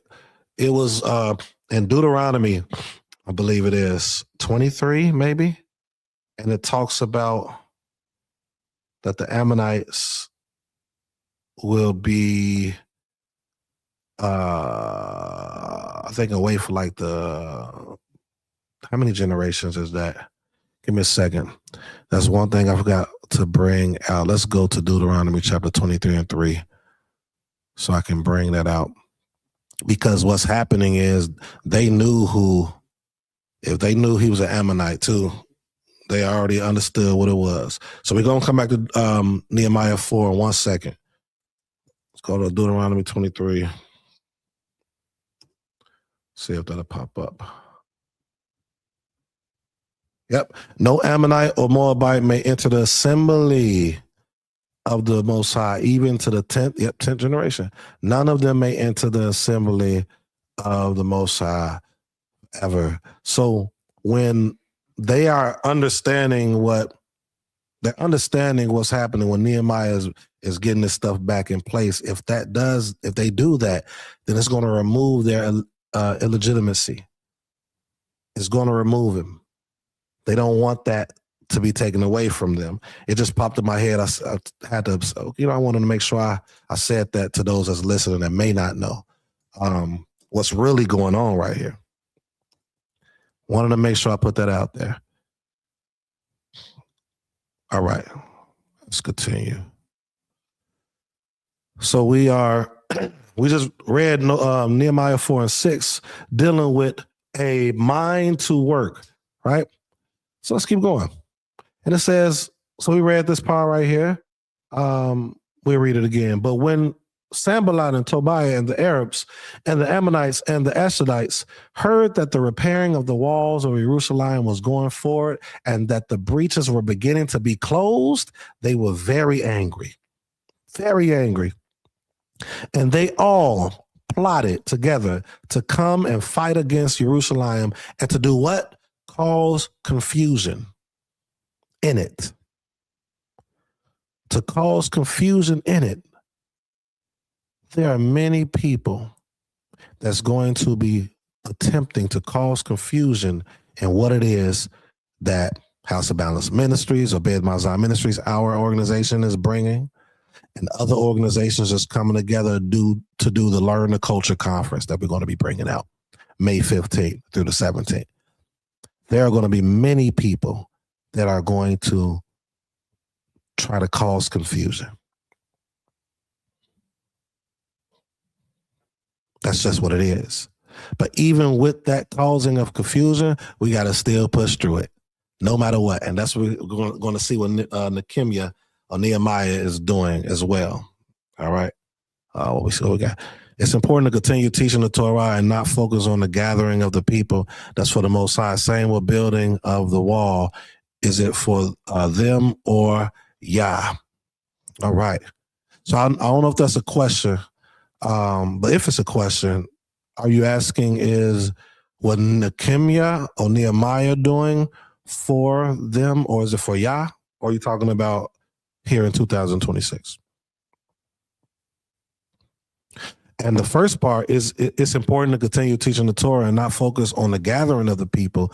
I want to bring this out in addition, because I do agree with that. In addition, I won't say but, because when you say but, you're removing what you're saying or what was said to you. In order to focus on the Torah, you have to focus on gathering of the people, because there's no Torah law without people. Without Torah law, without people, there's no Torah law. You're just by yourself. And in order to fulfill Torah, we have to be together. And it's bigger than just trying to gather people. Now, with people that just gather people, I rock with you 100%. If you're just trying to gather people and go that route and you have no vision for the people, then that's disaster. That's going to be a disaster. And you're definitely not trying to benefit the people, right? You're trying to benefit yourself. But Jeremiah 29 is like the perfect example of the importance of the people gathering together with Torah on their mind. And when it talks about to marry your children with each other, to come together, build houses together and things of that nature, that's gathering. It's telling you to gather together. So they understood, from my perspective, they understood the importance of it, and understanding when they gather together, they should also be worshiping the Most High, praising the Most High together and things of that nature. So they was able to build it. That's my response. Oh, it was a statement. Okay. Well, that's my response to the statement. I think it's a great statement and a great thing to put up for people to think about, you know, both sides of it. So I think it's pretty good that it was there. Me personally, I think it's really important in these exilic moments for us to gather together, because if we don't, there will be a continuation of us moving further and further from the Most High, and most people will not even understand Torah. Like we literally won't understand Torah. We'll understand one piece of it, commandment, and not really able to fulfill the commandment because we don't understand the statutes. How can you keep the commandment if you don't understand the statutes, right? And then ordinances. How can you keep the Torah if you don't have any ordinances, no order, nothing? So I just wanted to put that out there, and I appreciate you bringing that up, because that that allowed me to speak on it a little bit. So Toda Rabah. All righty. So, and they all plotted together to come and fight against Jerusalem and to cause confusion in it, right? And we prayed to our Elohim and set a guard as protection against them day and night. So that goes back to that prayer I was speaking of earlier, right? We saw that 𤄄𤁁𤐤𤐉𝐿, when he was talking to the king, he asked, what are you requesting? And instantly he went into prayer first. We don't know what type of prayer he did. We don't know how long the prayer was. We don't know if it was just a quick closing of the eyes, said something really quickly, and then went and answered this question. But we see culturally that prayer is really active, right? We see right here, it says in verse 9, and we prayed to our Elohim and set a guard as a protection against them day and night, because we understood the confusion that they were going to be bringing. They was going to cause the people, attempt to cause the people to not build this. And that's exactly what this is speaking of right here in context, right? All right, so verse 10, it says, in Yehuda it was said, the strength of those who bear the burdens is failing. There's too much rubble. By ourselves, we will not be able to rebuild the wall. So amongst each other, right, they was exhausted. But why was they exhausted? What are some reasons why they was exhausted, right? So the strength of those who bear the burdens is failing. They're exhausted. They are rebuilding with one hand and guarding with the other. All right, we're going to get into that a little bit. Under constant mockery and threat. That's what's happening with Tobiah and them. Continuing to mock what they're doing. Don't want it to go forward. Don't want us to come together and establish this Torah, right? This Torah is order, is accountability, is structure. So that's what Torah is, right? So they don't want that, because if they do that, then it's going to put a light on them, right? Tobiah, he's from the Ammonite. I just read Deuteronomy or Derision chapter 23 and 3. And this was still the case in here, 10 generations. So constant mockery and threat while clearing decades of destruction. They're cleaning this stuff up. They're exhausted seeing all this. A lot of us are, especially those that really have a love for the Most High and his people and desiring for it to be back like it was. We understand that the Most High is going to correct these things. This is what's taught today. It's taught that he's going to correct it. This ain't the time for it. But what happens when the time comes and we have not even been practicing, right? Talk about basketball a lot. What's the purpose of them practicing every day? They're the greatest players in the world. Why? It's so when they actually get in the mode of hooping in the actual game, then they can react accordingly. They can react properly. They won't be disturbed. They won't be, anything will not affect them because of them practicing all day. So what happens when the Most High puts us or wants to put us somewhere and we haven't been practicing none of this? What happens? Well, they doing it today. I know they doing it today. I know it's a lot of organizations and congregations and assemblies doing it today. And I know some of them, I can't say all, but I know some of them definitely may not be moving according to how the Most High wants. But that does not take away from how we're supposed to be.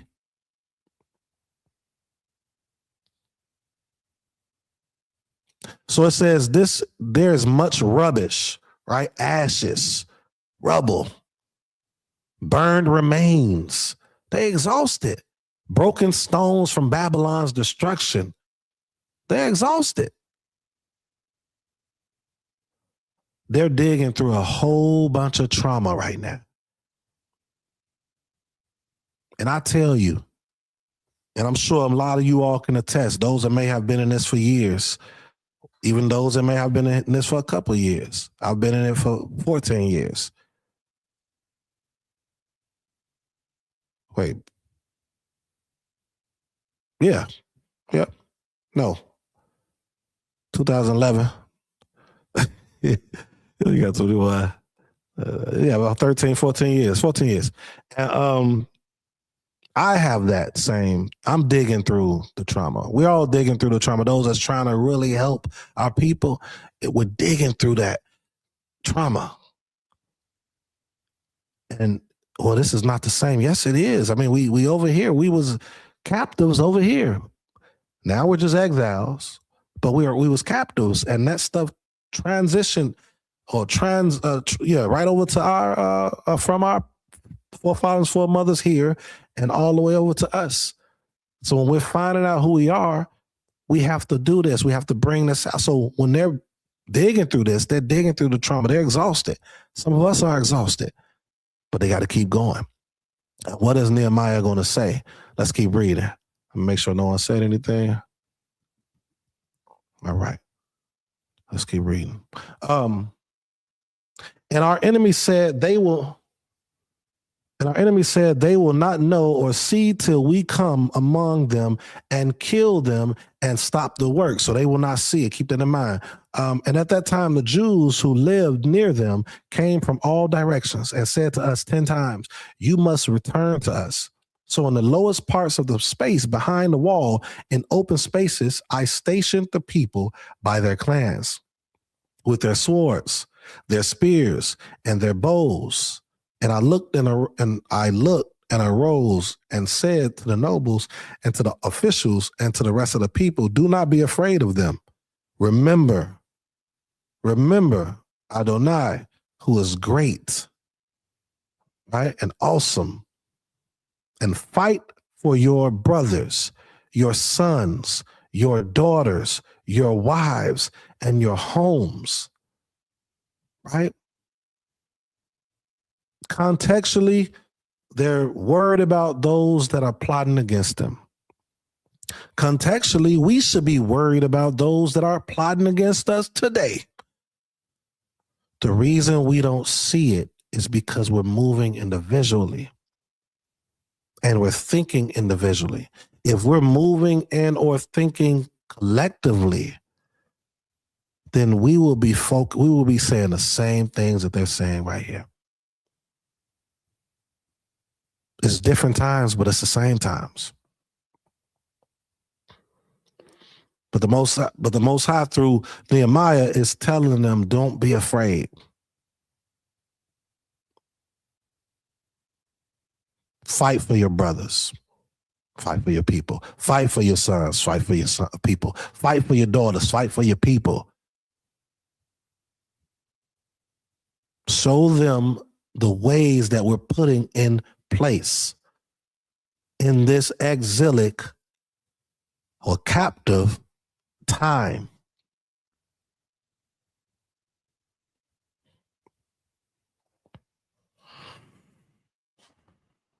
When our enemies heard that it was known to us and that Elohim has frustrated their plan, we all returned to the wall, each to his work. From that day on, half of my servants worked on construction, and half held the spears, shields, bows, and coats of mail. And the leaders stood behind the whole house of Yehuda, right? So they was protecting them. The leaders were protecting them, and that's what we're supposed to do. Leaders are supposed to protect. They're supposed to be on the front line. So if you're looking at visualizing this, they're working, right? So the people that's working is between what they're building and the leaders on the other side, making sure nothing comes before them. Right?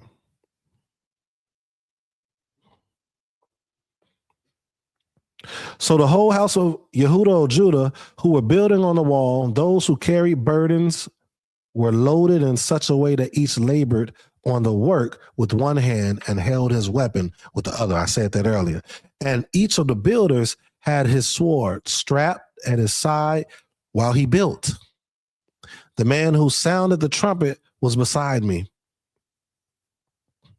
And I said to the nobles and to the officials and to the rest of the people, the work is great and widely spread, and we are separated on the wall, far from one another. In the place where you hear the sound of the trumpet, rally to us there. Our Elohim will fight for us. So we labored at the work, and half of them had held the spears from the break of dawn until the stars came out. I also said to the people at that time, let every man and his servant pass the night within Jerusalem, and that they may be a guard for us by night and may labor by day. So everyone had to come in within Jerusalem, right? It was a security command, not a suggestion. Nehemiah is issuing an organizational order. People who normally lived outside the city are now required to sleep inside Jerusalem with their servants, household units, right? This is what we call today martial law. Martial law level coordination, but righteous and measured, right? So that's what's going on right here. But them doing this caused them to reverse the enemy's strategy. Because remember, in verse 11, it said the enemies planned a surprise night attack. It didn't say night attack, but you won't be able to see us. And most times if you're not able to see it, it's because it's going to be dark. So this is how Nehemiah responds with all this, filling the city at night, posting guards everywhere, making Jerusalem unapproachable. Right? So this is the part I like about this too. Households become defense units. He doesn't say soldiers. He says each man with his servant. Families stay together. This means families stay together. Trust units are intact. Defense is relational, non-mercenary. Why is this important though? Why is what I'm saying very important? We got people getting snatched today. We got women getting snatched today, getting harmed while they're going out on their own. We have all this stuff happening today. Why? Because we actually trust this government. We trust the police officers who actually show up after the fact.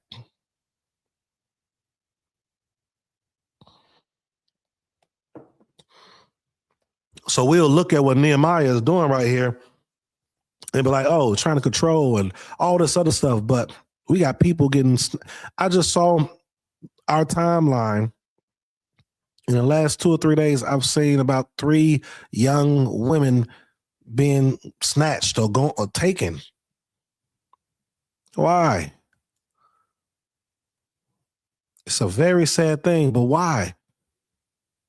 9 times out of 10, it was by themselves. 9 times out of 10, they were by themselves. So if we're keeping Torah, our people didn't move by ourselves like that. What we're doing today is not our culture. What we're doing today is not our righteous culture. It's not our Torah. It's not our instructions. But we don't talk about this. We don't bring this part out. These are the things that we don't really want to do or participate in. Just like those nobles for the Tsebaoths. They don't want to do it. When I'm speaking of this, I'm thinking of the long run. I'm thinking of my family, future children. What's going to happen if I'm gone? Me and my Isha or something is gone. Our children are still here. Like, who are they going to be around? Yes, we have family members, but how many of the family members are on this path like that? What happens to the ones that's not on this, that are on this path if they transition or something? We don't have these things in place. We read this book like a fairy tale. We're not applying it when we can because we rather keep our foot aligned with those that's outside of this covenant that don't want no type of order. I'm always going to speak on this because when you look at the result of this conversation I'm having, what I'm speaking about for you all, or with you all, to you all, the outcome is all these failures, all this hurt.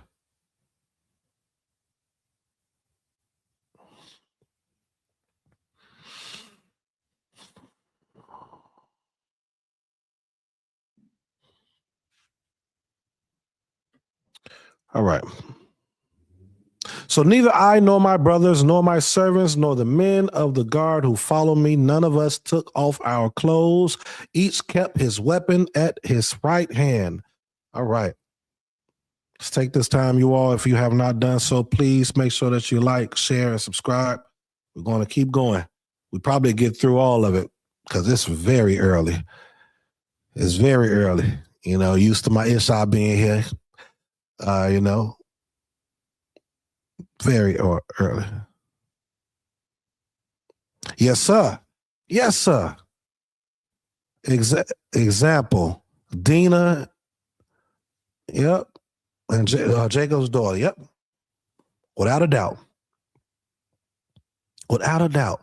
And see, they was even, and I love when you hear, they even was more in the culture than we are. They was there. Not even they was there, but those times was understood of how we should move. But at that point, it wasn't really in place like that, like all the type of instructions codified. But we know the Abraham, we know the Yaakov, we know they had an understanding of how to be and how to move. I think their family, they had a big, you could call it assembly, right? When I say assembly, I'm not talking about a building, but they had a lot of people there. So this could happen at any time, any point of time, I should say. But the structure still needs to be there. I don't know who Yaakov had with him that was helping him as far as having structure and accountability. Off the top of my head right now, I'm trying to see, was that Isaac or Jacob? Yeah. So, and this is why we need multiple individuals, men and women that are wise, right, in the laws to make sure that structure can be set and improved upon too. Because some things that are set needs to be improved. Okay, so we see that happen. We need to make sure this is in place.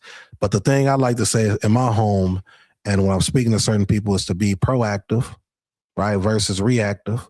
So we should come together and try to figure out every scenario or situations that we think can happen to a person and come up with solutions, proactive solutions, to make sure it doesn't, that the probability is lower, right? The chance of it happening is lower. We can't always put things in place that's going to it's going to definitely remove the possibility, but we need to be proactive and see if we could put something in place to prevent it.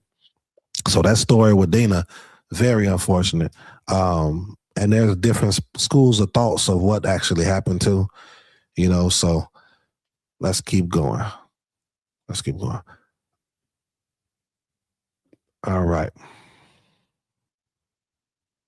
So this chapter is pretty important too. All of it is important, but watch this. Now there arose a great outcry of the people and of their wives against their Jew brothers. I ain't saying Jewish. There arose a great outcry, because that's the word is Yehudim, right? It's Yehudim. It should be like 𝐄𝐓𝐄 Yehudim. So they're brothers. For there were those who said, with our sons and our daughters, we are many. So let us get grain that we may eat and keep alive. There were also those who said, we are mortgaging our fields, our vineyards, and our houses to get grain because of the famine. And there were those who said, we have borrowed money for the king's tax on our fields and our vineyards. Now our flesh is as the flesh of our brothers. Our children are as their children.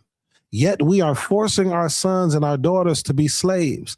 And some of our daughters have already been enslaved, but is not in our power to help it. For other men have our fields and our vineyards, right? This is a community right here, man. Community. I'm not saying people got to live on the same land. Slicka. I'm not saying that. It'd be a beautiful thing to do, but I'm not saying that. But I do think we need to network better, more, so we can see outside of this negative thing that's happening right now, we do see a group of individuals together so that their daughters and their sons can be married to one another and they can continue, right? Continue the culture properly. So Nehemiah is about to correct something. He says, I was very angry when I heard their outcry and these words. I took counsel with myself and I brought charges against the nobles and the officials. I said to them, you are exacting interest, each from his brother. And I held a great assembly against them and said to them, we, as far as we are able, have bought back our Jew brothers. Wow. Who have been sold to the nations. But you even sell your brothers that they may be sold to us. This speech is a covenantal speech. What he's saying right now, these brothers, it's covenantal brothers, and they're moving horribly. But watch what he's going to do. And it's going to show you the covenant part that I'm speaking of, how we moved, how we put forth covenants, and we involved the Most High in that covenant before it was fulfilled. It was within that making of the covenant. Watch this. But you even sell your brothers that they may be sold to us. They were silent and could not find a word to say. So I said, the thing that you are doing is not good. Ought you not to walk in the fear of our Elohim to prevent the taunt of the nations, our enemies, right? They're going to be taunting because of what you're doing to your own people. Hence what I said earlier about us not creating a wall. We're all on this social media, right? This internet, putting everything out there concerning us. And I'm not talking about the negative things that's happening within the community. I'm talking about even just the doctrines, all this fighting back and forth and stuff. So the nations around us looking at us like, y'all stupid.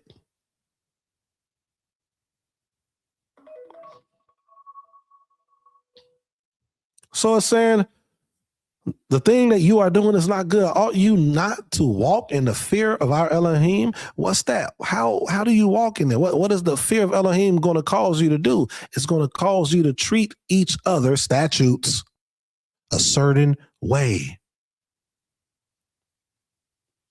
Verse 10 said, moreover, I and my brothers, right? Notice he says, my brothers and my servants are lending them money and grain. Why didn't he say y'all, my brothers? He said, I and my brothers, my covenantal brothers, and my servants are lending them money and grain. Let us abandon this exacting of interest. Return to them this very day their fields, their vineyards, their olive orchards, and their houses, and the percentage of money, grain, wine, and oil that you have been exacting from them. Then they said, we will restore these and require nothing from them. We will do as you say. Now watch this. That wasn't it though. It wasn't, we'll do what you say. We got you. And then we just walked away. That ain't how we moved. All right, cool. I'm going to take you on your word. All right, have a good one. We will do as you say. Watch this. He said, and I called the priests and made them swear to do as they had promised. When you call the priests in there, right? That's swearing before the supreme king. That's what's happening. You make a covenant with someone that you're saying that's going to be your brother, do it before the Most High. Swear by his name.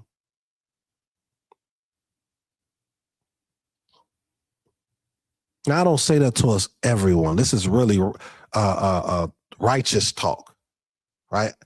Those that were righteous, they understood they were to make a covenant and swear by the Most High's name.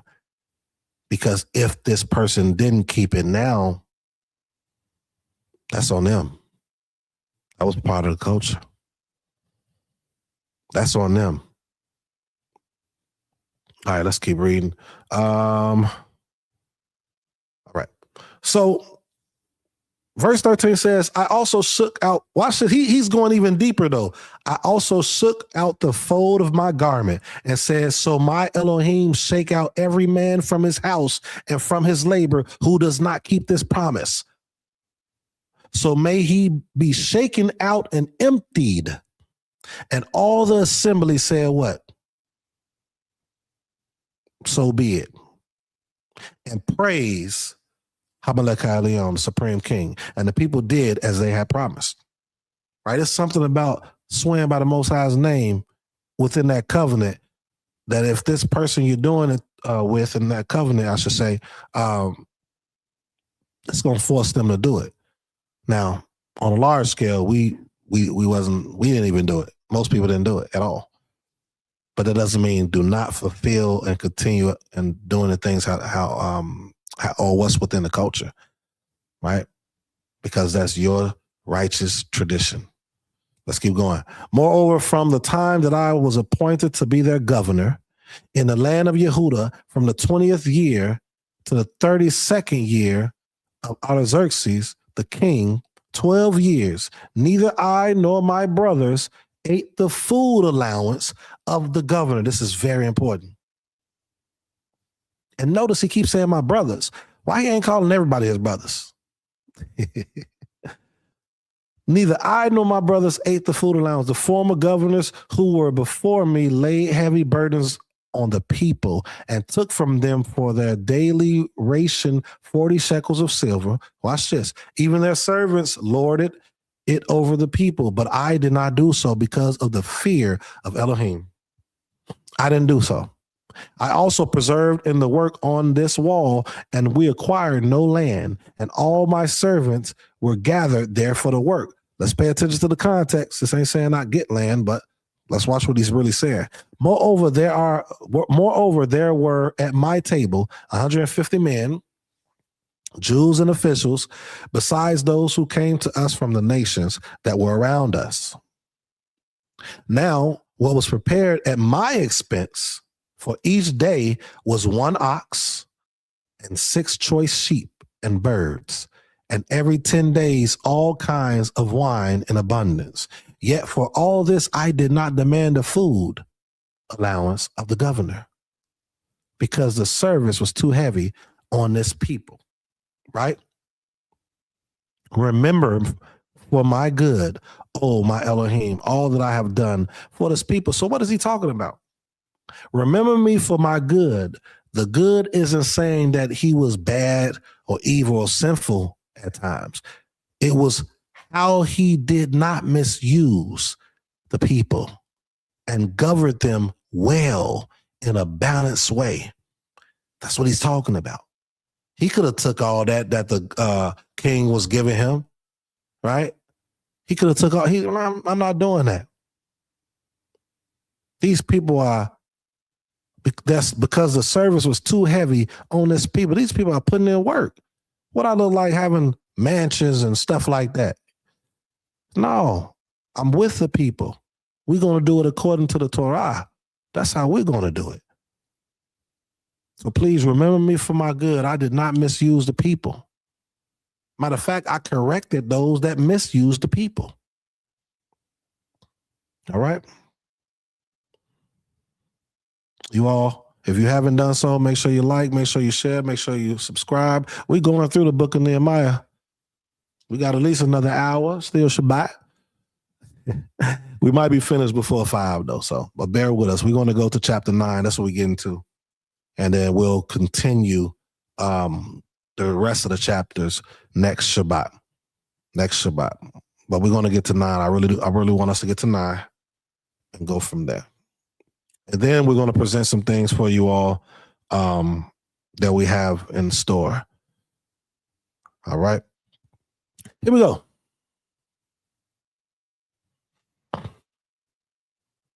Now when Sanballat and Tobiah and Geshem the Arab and the rest of our enemies heard that I had built the wall and that there was no breach left in it, although up to that time I had not set up the doors and the gates, Sanballat and Geshem sent to me saying, come and let us meet together at 𐄃𐤓𐤅𐤊𝉅 in the plains of Onah. But they intended to do me harm. And I sent messengers to them saying, I am doing a great work and I cannot come down. Why would the work stop while I leave it and come down to you? And they sent for me 4 times in this way, and I answered them in the same manner. In the same way, Sanballat for the 5th time sent his servant to me with an open letter in his hand. It was written, it is reported among the nations, and Geshem also says it, that you and the Jews intend to rebel. That is why you are building the wall. And according to these reports, you wish to become their king. People start lying on you. Once they're seeing that you are improving, once they see that you are moving forward, once they see that you are attempting to put something together that can help benefit the people, right? Then lies start to come out, right? Let's keep going. And you have also set up prophets to proclaim concerning you in Jerusalem, there is a king in Judah, and now the king will hear of these reports. So now come and let us take counsel together. Then I said to him, saying, no such things as you say have been done, for you are inventing them out of your own mind, for they all wanted to frighten us, thinking that their hands will drop from the work. That was their thoughts. We're going to trick them. We're going to manipulate them. Cause them not to want to go forward, because now I'm bringing this before him, and it will not be done. But now, O Elohim, strengthen my hands.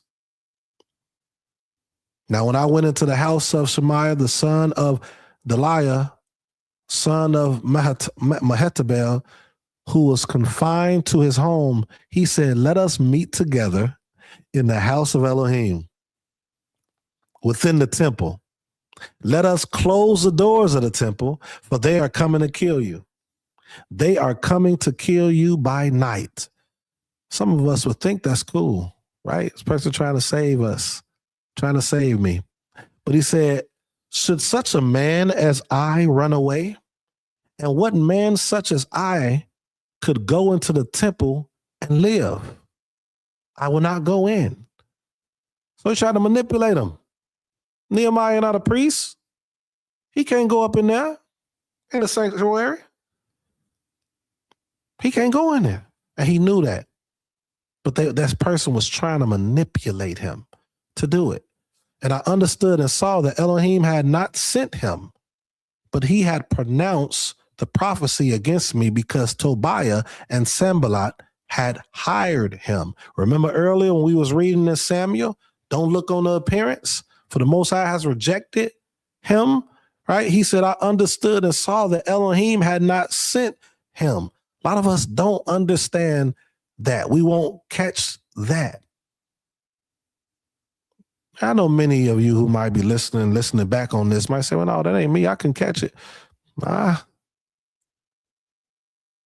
If we true to ourselves, we know that having this type of discernment, especially when it comes to an organizational structure or dealing with multiple people, over multiple people.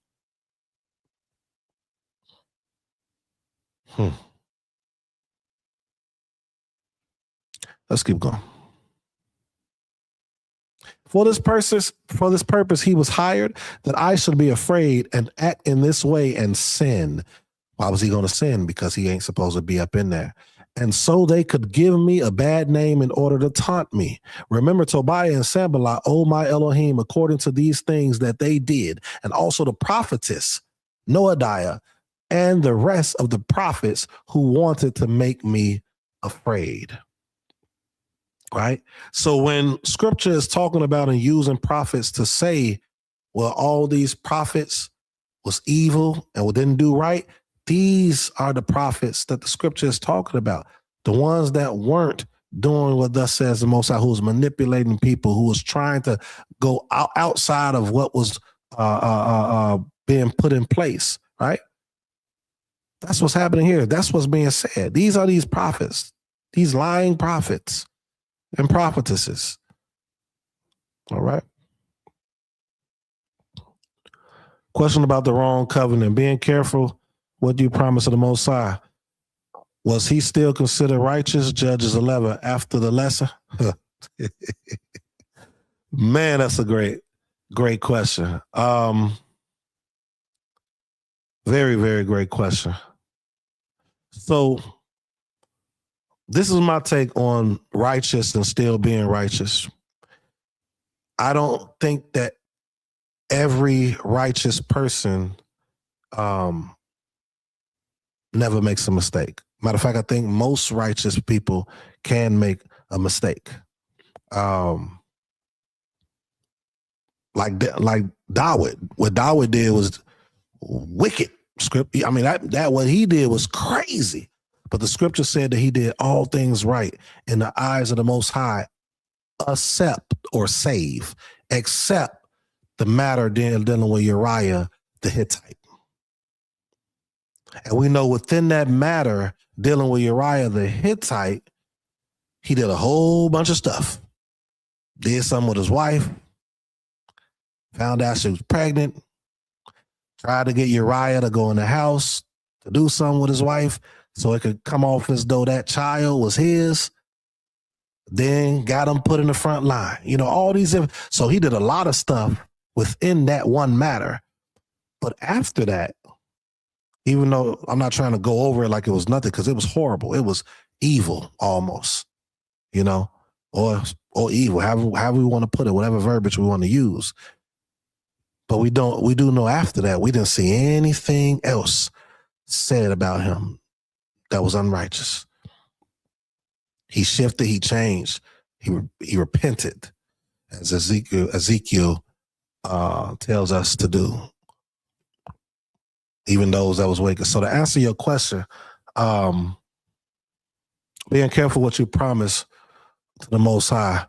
Yeah, I mean, I have to go back and read more of his story again, but I don't think that one, because I remember the daughter was like, you know, gotta go ahead and fulfill your promise because you made it. That's why we supposed to be careful what we agree to. So when I speak on the covenant, when I say, hey, when you become, if you make a covenant with somebody you calling a brother, I still stand that we supposed to do a real covenant, because if we don't, those that are righteous within that covenant that's being made will be hurt, be harmed, more than likely. That covenant solidifies and makes you to go forward in what you said you're going to do. Hence the question you're asking me. He had to do it. He had to do it. You know what I'm saying? But that's a great question. My answer to that, until I go back and read it, matter of fact, you're going to make me go back and read it. But as of now, I would still say he was righteous. He made a terrible, terrible mistake that he didn't know.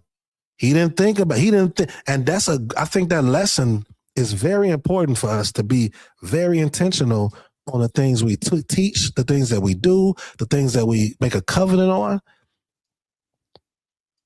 right? Just be very intentional. Look at all the intricate details. What can happen? Who's there? Who's at the house? You know, like all these things is important. So I think that was a very good question that you asked, and a lesson for all of us. In addition to that, in addition to that, I still believe covenants and swearing to the Most High is very still important, and it's a part of our culture. I don't think we should just do it loosely. I don't think we should do it loosely at all. But matters that are very important, that can be detrimental to a family and detrimental to a brotherhood or whatever you want to call these things, I think those covenants should be made, because now that person could be held accountable, which we see with Yiftach. He was held accountable, you know what I'm saying? His daughter, that's tough. It was amazing that she followed through with it. You know what I'm saying? So let's keep going. Great question. Keep them coming. If I know the answer, I'll say it. If I don't, I'll let you know I don't know it. But I am going to go back to that story. I told her about for that. All right. So the wall was finished on the 25th day of the month, Elul, in 52 days. And when all our enemies heard of it, all the nations around us were afraid and fell greatly in their own esteem, for they perceived that this work had been accomplished with the help of our Elohim, right? Moreover, in those days, the nobles of Yehuda sent many letters to Tobiah, and Tobiah's letters came to them. For many of Judah were bound by oath to him, because he was the son-in-law of Shechaniah, the son of Arah, and his son Yehohanan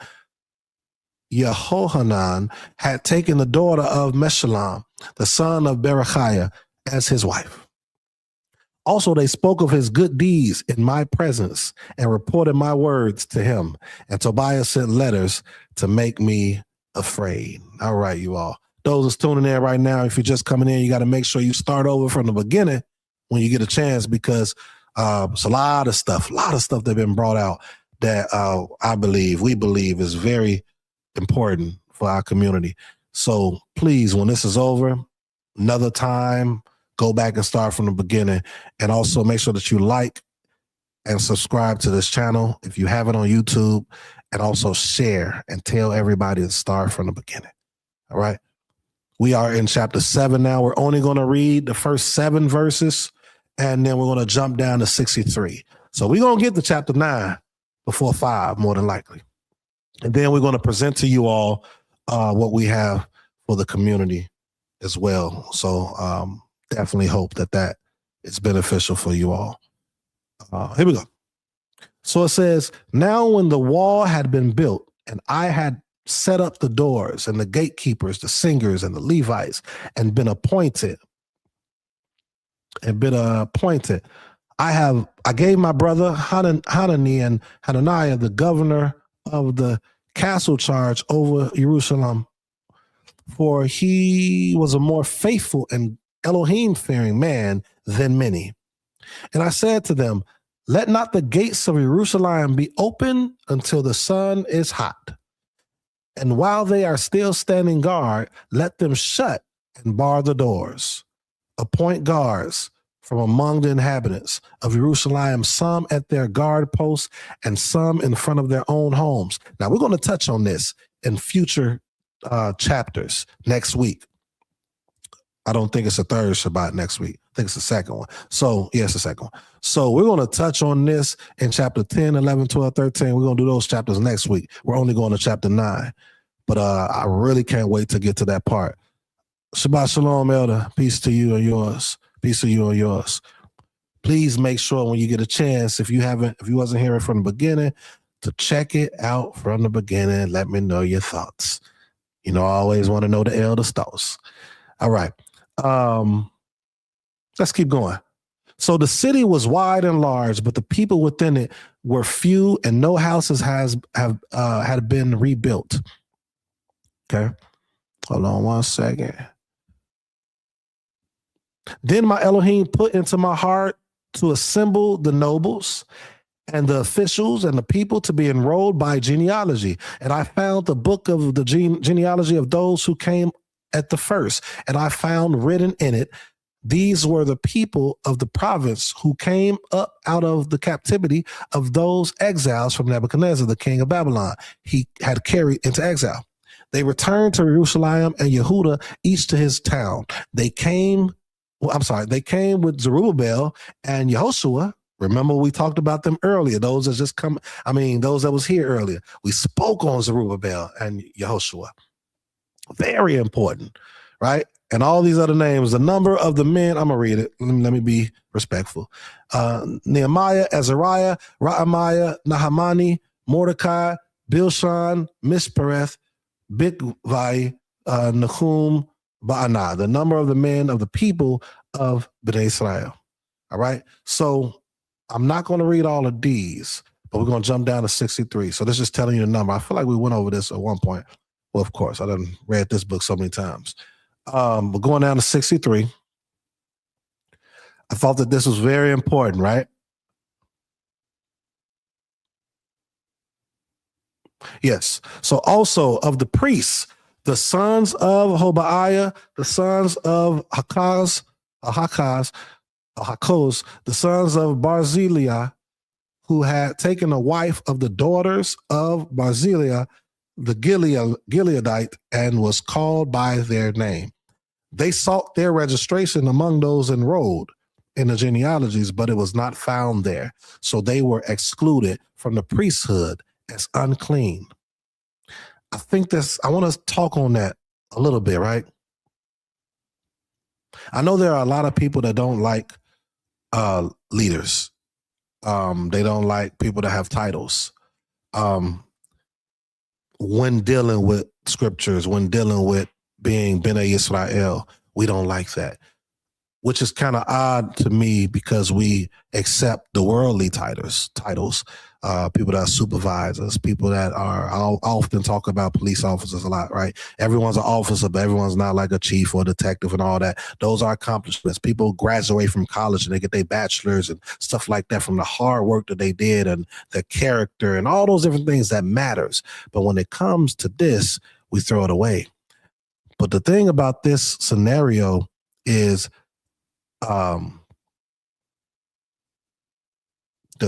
they sought their registry, right, among those enrolled in the genealogy, but it was not found there. Why is that important? It's important today, too. There are many bad leaders out there. We understand that. It's not going to be different from back then. It's always been that case. But then there are a lot of us that self-appoint ourselves. A lot of us are self-appointed. And I'm trying to lay the foundation lightly because what I'm not trying to do is make it seem like someone that has a title is better than everyone else. That's not the case. But they understood this. And that is someone that's saying there's something and they don't have any registry to prove who they are, right? Where they come from. That can be, not all the time, a dangerous situation. And that's what they're seeing here. So now They excluded them from the priesthood as unclean. The governor told them that they were not to partake of the most holy food until a priest with Urim and Thummim should arise. Most people, look, I know about stuff that's in the anatomy and the body, but you're not going to let me do surgery on you. Y'all not going to let me do surgery on you at all. Why? Because I'm not qualified. I have not put in the work. I don't know 90% of what they know.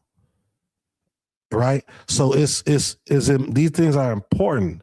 It's important. You go all the way back to the Moshe days, and he was told to pick people who was qualified for the position to be over the people, the elders as well, to be over the people, because, and when I say over, to guide, let me say that, because I know words, people can be offended by the words, but those of you that know me, know my Ishai, know how we're not saying things to harm or hurt anyone.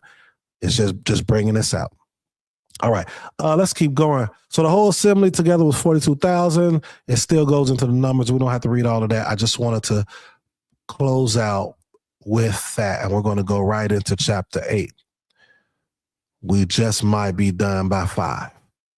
All right. So keep in mind with that, with the registry. I can't think of the other word that I normally say right now.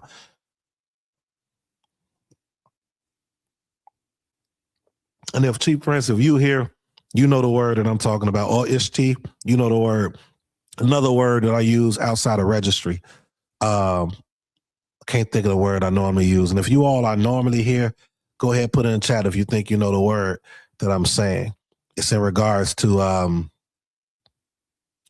where you came from, who ordained you, and things of that nature. I can't think of the word right now, but we'll come back to it. Pedigree. There you go. Look at my Ishti. Look at Ishti. I said my Ishti. Look at Ishti. Yapati.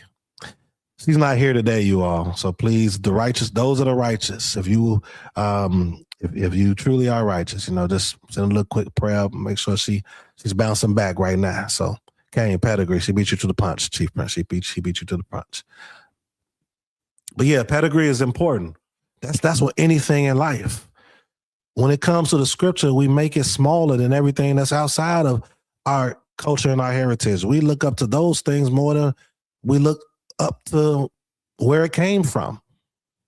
A lot of these things that's implemented came from thoughts and ideology of the scripture, or theology of the scripture.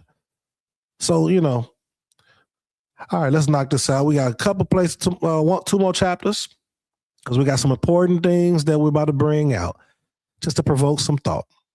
Here we go. Nehemiah chapter 8. And all the people gathered as one man. Man, wouldn't that be amazing? Wouldn't that be amazing? It even would be amazing if all the people gathered as one man just in the states they're in the city. I'm not talking about we all got to gather, but like in the city that you're in, when there's more numbers of righteous numbers, I'm not talking about, we don't need millions and 1,000 people, but if you had 30 people, 40, 50, 15, you know how much you can accomplish?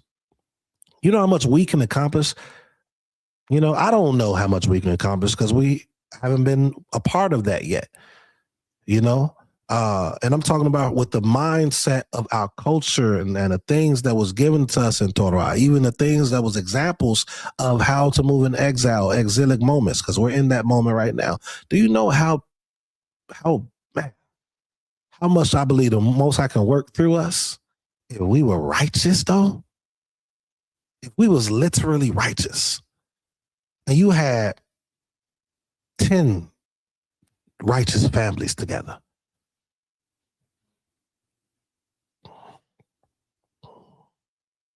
All right, let's read. So, and all the people gathered as one man into the square before the water gate, and they told Ezra the scribe to bring the book of the law of Moshe that the Most High had commanded Israel. So Ezra the priest brought the law before the assembly, both men and women, and all who could understand what they heard on the first day of the 7th month. And he read from it facing the square before the water gate from early morning until midday. Chatzatit, something like that. That's midday. And it was saying Hebrew probably ha'or. So it won't say early, but ha'or is like the light. So the light until midday.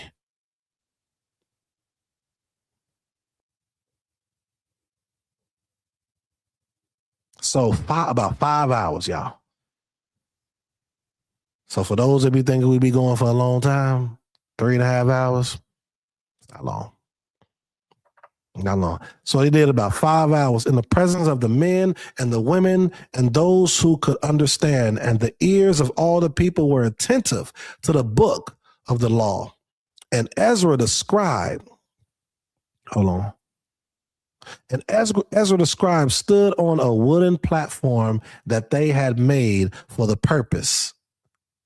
And beside him stood Mattithiah, Shema, Ananiah, Uriah, Hilkiah, and Maaseiah. I know I'm brutally messing up the words. On his right hand, and Pedaiah, Mishael, Malchiah, Hashum, Hashbadana, Zechariah, and Meshullam on his left hand. Y'all notice how we talked about this too. Like a lot of the organizations and assemblies or the congregations or the camps model it off of here. Model it off of Ezra. This whole little platform right here. People on the right, people on the left. Got the leaders of the organization on the right and on the left. This is where it came from. And Ezra opened the book in the sight of all the people, for he was above all the people. And as he opened it, all the people stood, So we're reading the scriptures and we're reading a specific scriptural reading for the people. Let's rise, we rise. And Ezra blessed. Did I read that part? And Ezra blessed the Most High and the great Elohim, and all the people answered, so be it, so be it, lifting up their hands. And they bowed their heads and worshiped the Supreme King with their faces to the ground. Also Yehoshua, Bani, Sherebiah, Yamin, Akub, Shabbathiah, Hodiah, Maaseiah, Kelita, Azariah, Yozabad, Hanan, Peliah, the Levites helped the people to understand the law. Even today, there are many of us that still need help in understanding the law. Many of us. Even me as a teacher am still understanding certain aspects of the law, like really deep into the law, Things dealing with history and stuff like that. I have a good grasp on, but I go to mentor, teacher of mine that's the historian. We're supposed to do that. Moshe went to his father-in-law. You never know everything, right? Even when you're a leader, even when you're a teacher, you don't know everything. But it is our jobs as the leaders or the teachers / leaders of that assembly or organization that we're a part of or have or whatever. We have to be very equipped to be able to bring this out, bring things out, have an answer that's balanced, an answer that is sound, right? For the people. Help them to understand the law. And be okay to admit that you might not know, and you'll get back to them. Humble, humility, right? So while the people remain in their places, they read from the book, from the law of Elohim. Notice it said Moses or Moshe above, but then verse 8 says the law of Elohim. So we know that the laws of Moshe is really the laws of the Most High. Don't let nobody else teach you different. As some of you on here already know, some of you who's watching back already know, but there's a lot of people that don't know the difference. Oh, that's that law of Moses. We don't deal with that. But then when you go ahead and you bring out Nehemiah 8:8, and it's letting you know it's the law of Elohim. Law of Yhwh Tsebaoth, Elohim, Abraham, Elohim, Yitzchak, Elohim, Yaakov. Then it's like, right? So they read from the book, from the law of Elohim clearly, and they gave the sense so that the people understood the reading. The issue, and this isn't everyone. And again, we stand on the shoulders of those that came before us. But the issue is we have people that's humble and we have people that's not. You can have a person that's humble and they did what they needed to do to get us to where we're at now, but they might didn't have all the proper information. But then you have the other one that isn't humble, that's in the same space as the one I just mentioned. Those individuals harm us a lot. They harm us a lot. And then when we listen to those online, they're harming the people a lot too. Because most of us are not equipped to teach this. We might be equipped in the world, teaching different things, have different degrees and stuff like that. We're equipped in that, but we're not equipped in this like we think. Those that's only been in it for a year, or even those that have been in it for 20 or 30 years, still may not be equipped. Still don't even understand statutes. But let's keep going. I don't want to harp on this too much because we got to get to 9. All right, so and Nehemiah or Nehemiah, who was the governor, and Ezra the priest and scribe, and the Levites who taught the people, said to all the people, this day is holy to 𝐄𝐁𝐻𝐿𝐿, your Elohim. Do not mourn or weep, for all the people wept as they heard the words of the law. Then he said, now, what's interesting, you all? I'm not going to bring that up. Let's keep going. Then he said to them, go your way, eat the fat and drink sweet wine, and send portions to anyone who has nothing ready, for this day is holy to our master. And do not be grieved, for the joy of 𝐄𝐁𝐻𝐿𝐿 is your strength. So the Levites calmed all the people, saying, be quiet, for this day is holy. Do not be grieved. And all the people went their way to eat and drink and to send portions and to make great rejoicing, because they had understood the words that were declared to them. All right. I'm going to read all of it. We're almost done with this chapter. On the second day, the heads of fathers' houses of all the people, with the priests and the Levites, came together to Ezra, to the scribe, in order to study the words of the law. And they found it written in the law that 𝐄𝐁𝐻𝐿𝐿 had commanded by Moshe that the people of Bnei Yisrael should dwell in booths during the feast of the 7th month. Can you imagine if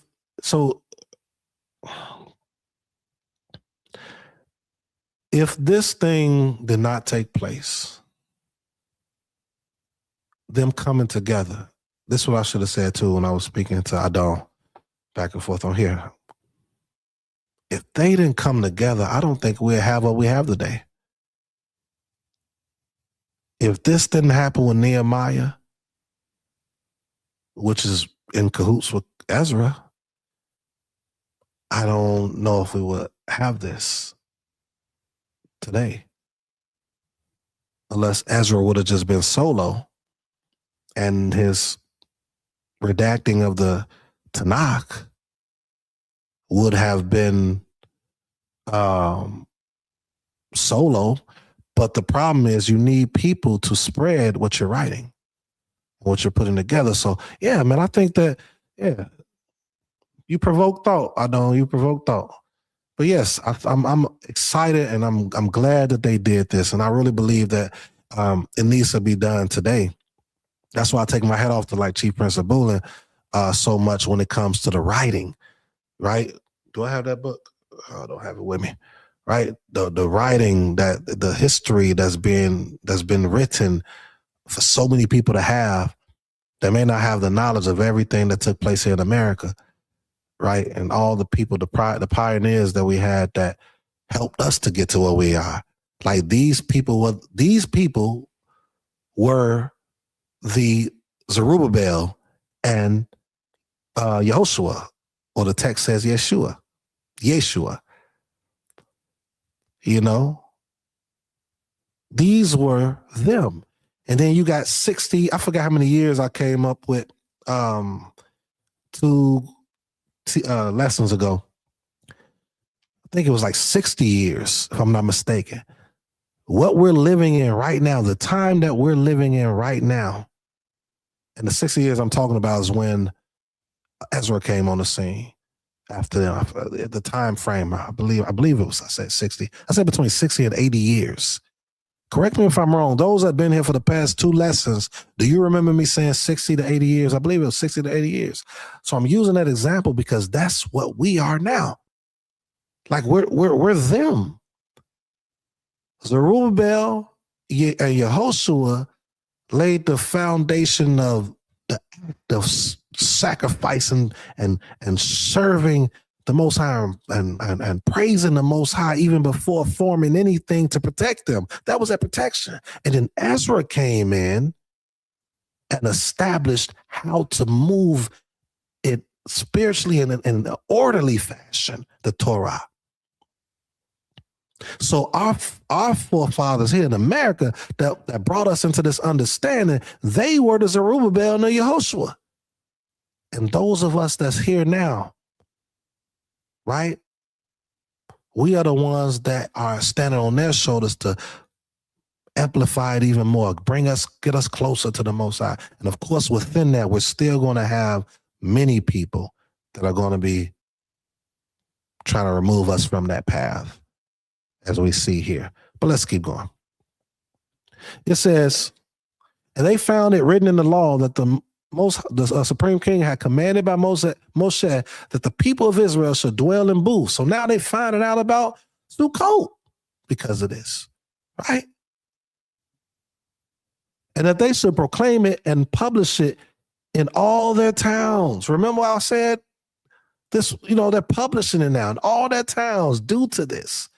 And in Jerusalem, go out to the hills and bring branches of wild olive, myrtle, palm, and other leafy trees to make booths, as it is written.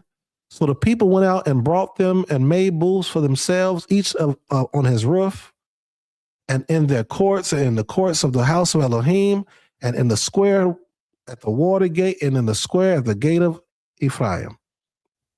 And all the assembly of those who had returned from the captivity made booths and lived in the booths from the day from the days of Yehoshua the son of Nun to that day the people of Israel had not done so. Wow. And there was very great rejoicing.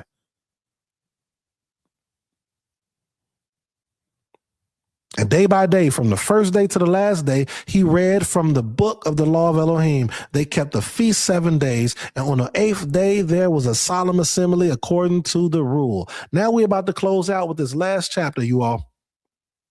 Last chapter, and we will return next week to finish off the story of 𝐄𐤁𤍃, because we're about to get into some heavy moments. So take the time, if you haven't, make sure you like, share, and subscribe. And let those people know who you share it to start from the beginning. All right. Let's go through this chapter. And then we're going to close out and we'll present to you all. I will present to you all what we have. And then let you all have the rest of your day. All right, let's go. So now on the 24th day of this month, the people of Bnei Yisrael were assembled with fasting and in sackcloth and with earth on their heads. So scripture doesn't say this is Shabbat. This is the 24th day, so it's a few days after the ending of Sukkot for them. So, could it be Shabbat? Is it Shabbat? It doesn't say it, right? I just want to make that clear. And the Israelites separated themselves from all foreigners and stood and confessed their sins and the iniquities of their fathers. Why are they doing that? Because they literally just found out they're supposed to be doing Sukkot. They just found it out. They just got all this stuff built. This is heavy in their spirit. They're happy. They are rejoicing right before this 24th day. So now they said, okay, we're going to set ourselves apart, separate ourselves from everyone around us, and we're fasting. Going to confess our sins and the iniquities of our fathers, right? And they stood up in their place and read from the book of the law of 𝐄𐤁𤊃𤐉𝐿 Elyon, their Elohim, for a quarter of the day, right? 3 hours. For another quarter of it, they made confession and worship 𝐄𝐤𝐿𝐿 Elyon, their Elohim. Another 3 hours, 6 hours. So remember, when Ezra and them, when he read from Ha'or, the light, so when light first hit, all the way to the midday, it's about 5 hours. And this particular day, which does not state it's Shabbat or anything like that, I believe that they were taking it all in, what took place. And when they found out what it was that they were missing, that wasn't done all the way since Yehoshua ben Nun, they wanted to repent, pray on behalf of their forefathers and themselves as far as the sins that they committed, to be back in good standings as best as they could with the Most High, right? All right. On the stairs of the Levites stood Yeshua, Bani, Kadmiel, Shebaniah, Bani, Sherebiah, Bani, and Hanani. And they cried with a loud voice to 𝐄𝐁𝐿𝐿 Elyon, their Elohim. Now we're about to get into something I want you all to check out. Then the Levites, Yehoshua, Yeshua, Kadmiel, Bani, Hashabaniah, Sherebiah, Hodiah, Shebaniah, and Pethiah said, stand up and bless 𝐄𝐁𝐿𝐿 Elyon, our Elohim, from everlasting to everlasting. Blessed be your glorious name, which is exalted above all blessing and praise. You are 𝐄𝐁𝐿𝐿 Elyon, you alone. You have, or the Supreme King is 𝐄𝐁𝐿𝐿 Elyon, y'all, sorry. You have made heaven, the heaven of heavens, with all their hosts, the earth and all that is on it, the seas and all that is in them, and you preserve all of them, and the host of heaven worships you. You are 𝐄𝐁𝐿𝐿, the Supreme King, the Elohim who chose Abram and brought him out of Ur of the Chaldeans and gave him the name Abraham. Here we go. You found his heart faithful before you and made with him the covenant to give to his offspring the land of the Canaan, the Hittite, the Amorite, the Perizzite, the Jebusite, and the Girgashite. And you have kept your promise, for you are righteous. You saw the affliction of your fathers in Mitzrayim and heard their cry at the Red Sea, or the Sea of Reeds, and performed the signs and wonders against Paro. Perform signs and wonders against Paro, or Pharaoh, and all his servants, all the people of his land, for you knew that they acted arrogantly against our fathers, and you made a name for yourself as it is to this day. And you divided the sea before them so that they went through the midst of the sea on dry land. And you cast their pursuers into the depths as a stone into a mighty water. By a pillar of cloud, you led them in the day, and by a pillar of fire in the night to light for them the way in which they should go. Very interesting verbiage there, y'all. a pillar of fire in the night to light for them the way in which they should go. I want to say something, but I ain't going to say it.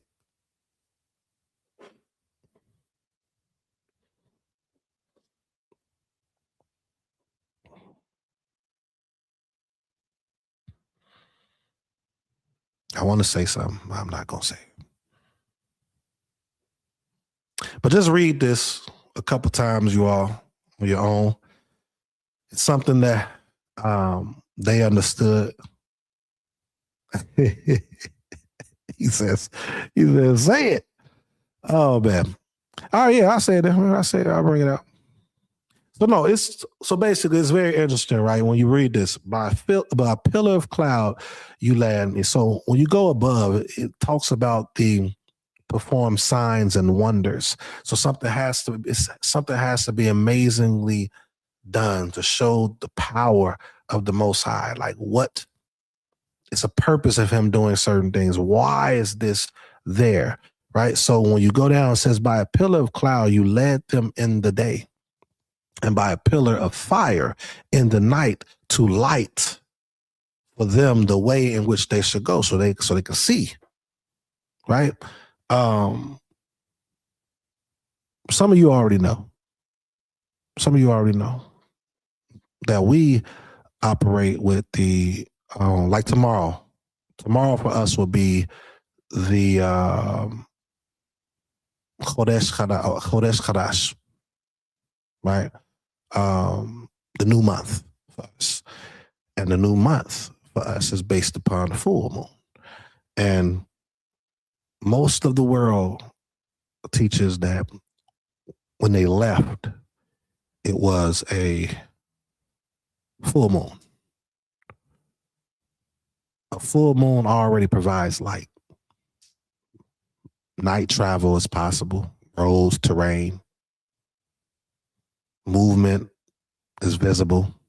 Lighting the way will be less remarkable.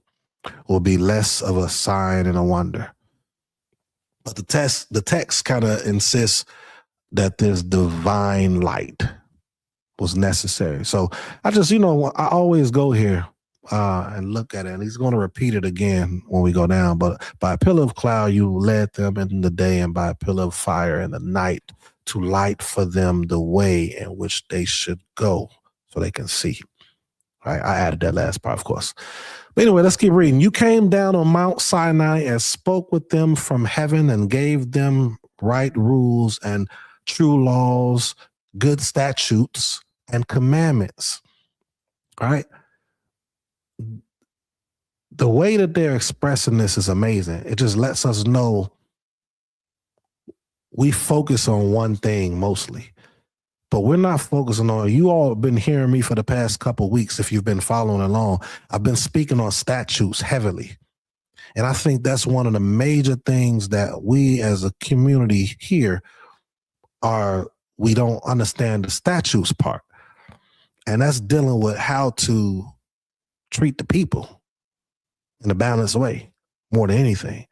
And I think that's one of the biggest things that we're missing. But let's continue. So he says, you gave them the right rules and true laws, good statutes and commandments. And you made known to them your holy Shabbat and commanded them commandments and statutes and a law by Moshe, your servant. You gave them bread from heaven for their hunger and brought water for them out of the rock of their thirst. And you told them to go in to possess the land that you had sworn to give them. But they and our fathers acted presumptuously and stiffened their neck, right? Deuteronomy 10:16, I think, and did not obey your commandments. They refused to obey and were not mindful of the wonders that you performed among them. What was the wonders? All of this was wonders. The things that took place in Mitzrayim, the being led by a cloud by day, being led by a fire of light so that they can see.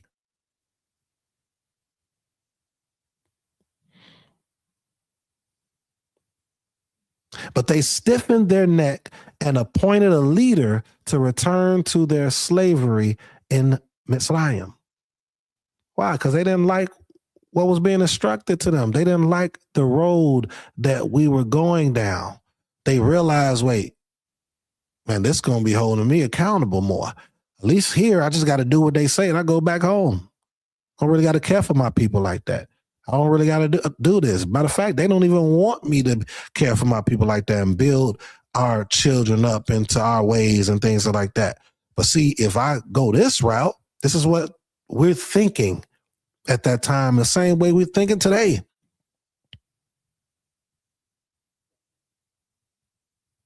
But you are Elohim, ready to forgive, gracious and merciful, slow to anger and abounding in steadfast love, and did not forsake them, even when they had made for themselves a golden calf and said, this is your Elohim who brought you up out of Egypt or Mitzrayim, and had committed great blasphemies. We're doing that today.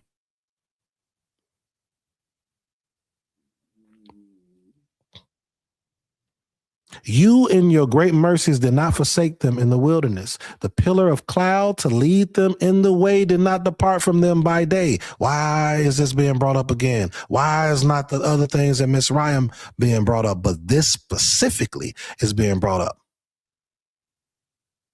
Nor the pillar of fire by night to light for them the way by which they should go.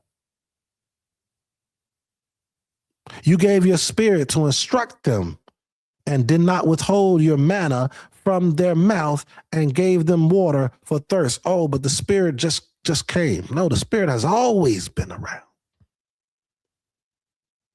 Always been around. Don't let nobody teach you that false narrative, false doctrine. Because every man and woman of the Most High understood that the Spirit has always been here. 40 years you sustained them in the wilderness, and they lacked nothing. Their clothes did not wear out, and their feet did not swell. And you gave them kingdoms and peoples, and allotted to them every corner. So they took possession of the land of Sihon, king of Heshbon, and the land of Og, king of Bashan. You multiplied their children as the stars of heaven, and you brought them into the land that you had told their fathers to enter and possess.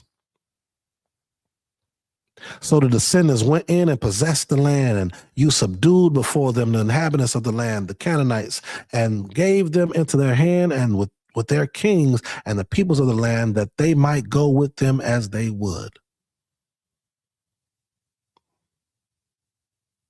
All right. So we don't have to read. I want to read this part though.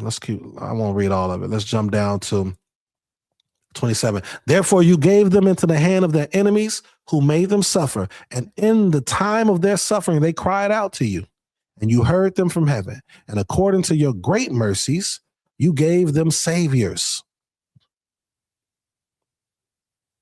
who saved them from the hand of their enemies. You gave them saviors. You gave them saviors. The Most High has given us saviors. The Most High has given us saviors today too. It's part of our culture. This is a part of our covenant with the Most High. Once we cry out collectively together, this is what he does. But after they had rest, they did evil again before you, and you abandoned them to the hand of their enemies, so that they had dominion over them. Yet when they turned and cried to you, you heard from heaven, and many times you delivered them according to your mercy. So they is plural. It has to be a group of us. Come together.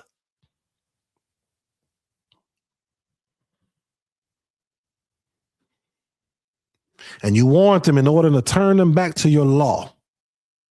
Yet they acted presumptuously and did not obey your commandments, but sinned against your rules, which if a person does them, he shall live by them. And they turned a stubborn shoulder and stiffened their neck and would not obey. Many years you bore with them and warned them by your spirit through your prophets. Yet they would not give ear. Therefore you gave them into the hand of the peoples of the land. Whose hand are we in now? Whose hand are we in now?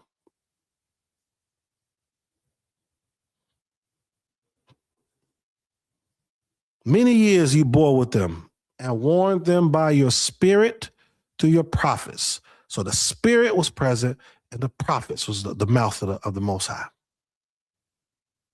But watch what they did. Nevertheless, in your great mercies, you did not make an end of them or forsake them, for you are a gracious and merciful Elohim. Now, therefore, our Elohim, the great, the mighty, and the awesome Elohim, who keeps covenant and steadfast love, let not all the hardship seem little to you that has come upon us, upon our kings, our princes, our priests, our prophets, our fathers, and all your people since the time of the kings of Assyria until this day. Yet you have been righteous in all that has come upon us, for you have dealt faithfully, and we have acted wickedly. Our kings, our princes, our priests, and our fathers have not kept your law. So they're praying right now, right? They're speaking right now, and this is a corporate conversation or prayer, because we know that not all the kings, we know that not all the priests did not keep the law, if I'm saying that correctly. They kept the law, I'm saying. But this is corporate. This is corporate speech, intercession, right?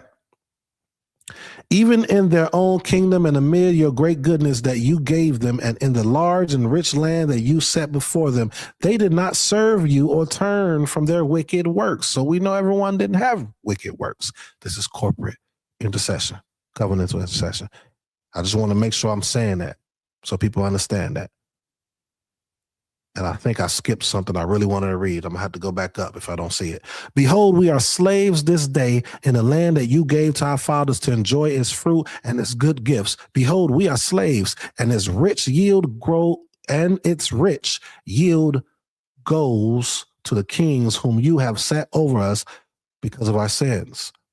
They rule over our bodies and over our livestock as they please, and we are in great distress. We're in this now, but we're being tricked that we're not, because of how we move individually and some little small successes that makes us feel that we're successful. But the part that we understood then is that it's supposed to be a nation of people.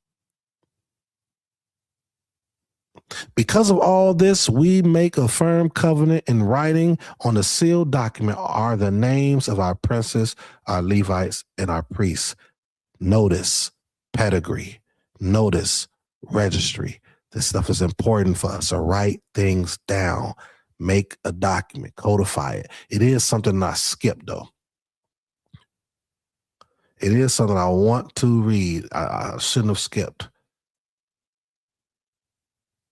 There we go. Nevertheless, they were disobedient and rebelled against you. Because remember, I read below and it was talking about everybody was wicked, right? And I'm trying to show everyone that's watching and watching back that when you read in the text, just because it says that the prophets was false or these individuals was sinful and all that, it's not talking about everyone. But it is painting a picture that that's the majority. And these are the people that's causing our people to fail, harming the people. Watch what this says. Nevertheless, they were disobedient and rebelled against you and cast your law behind their back and killed your prophets who had warned them in order to turn back to you. And they committed great blasphemies. So the Most High's prophets, the Supreme King's prophets, are not the prophets that the scripture talks about in the Tanakh when it says that all the prophets was wicked or false or whatever scriptures we go to make a point and saying that everyone sinned and all that other stuff that's been spread around in our communities. That's a misrepresentation of our text.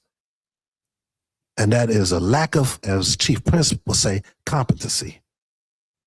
Either that or purposefully, this is what I'm going to say, purposefully trying to downplay our righteous men and women, those servants that was used by the Most High to make you feel good or us feel good because we are not doing what we supposed to be doing as who we claim to be as servants. Don't downplay the righteous. So without further ado, you all, I'm going to close out on this particular lesson and discussion. I pray that it's something that has been said that provokes thought and change. I pray that it promotes the importance of us establishing something like really righteous. I have a dream like Martin Luther King. But I do have a thought or idea, a vision as to like really seeing an assembly or multiple assemblies throughout the U.S. that are truly righteous. Like, I mean, righteous. People are being treated the right way. Women are being treated the right way. Men, all of the above. Leaders understand that they need other elders and leaders with them that can hold them accountable. You know, a lot of balance, a great example so that we can birth children that can follow on that footsteps, keep it going and be a true light to the nations, like a true light. And whatever nations you think is nations, I'm talking about the Bible, what the scriptures call the nations. You know, that's another topic for another day. So without further ado, you all, I want to show you all something and then we're going to close out.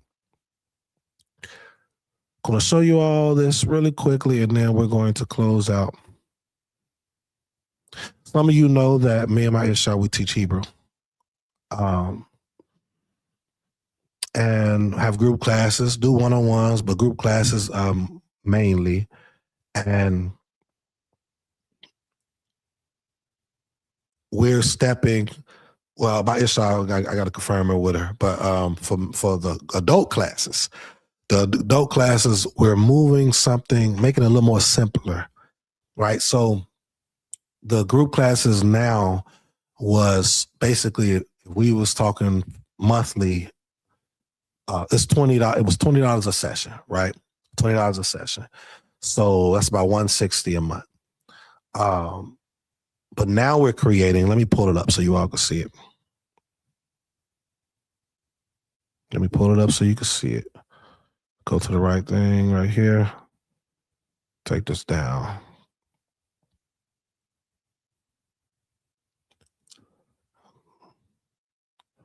All right. So see right here? This should be it. Hopefully you all can see this. Somebody in the chat. Let me just look on the screen. Is it small? Okay, it's not okay. All right. So what we've created is something called the Living Hebrew Course. The Living Hebrew Course. So it's not going to be a course that stops. And there's a reason for that. So the Living Hebrew Course, hear it, speak it, live it. Hebrew was never meant to be memorized. It was meant to be inhabited. Most people were taught Hebrew through charts, rules, and explanations.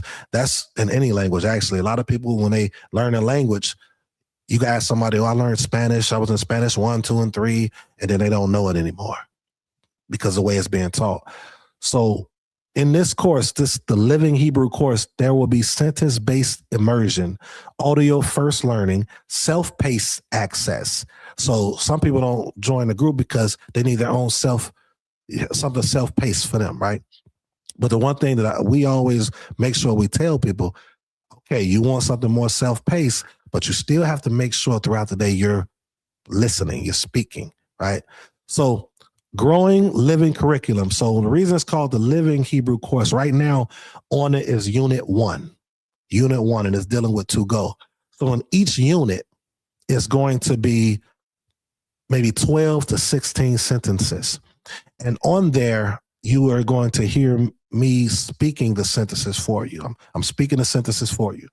The purpose is for you to listen more. You're going to listen as much as you can. You're going to listen more than you speak, the sentences that you're getting. Because if you can actively listen and catch what's being said, that improves and increases your fluency in any language that you do. So it's a growing living curriculum because it is verb based. So of course in the sentences you're going to have adjectives, nouns and stuff like that, but it's all the common verbs that's used. So it's going to be a lot of verbs to learn. So every unit, every verb, you're getting 12 to 16 sentences that I already have in MP3 or WAV file for you to listen to. You're able to listen to it at any moment that you want to. It's going to be a different pace too, because typically in a group class, you're learning sentences back to back. That amount of sentences twice a week. And then we go to the next one in the third or fourth week. We're making it more slow pace so you can retain it more.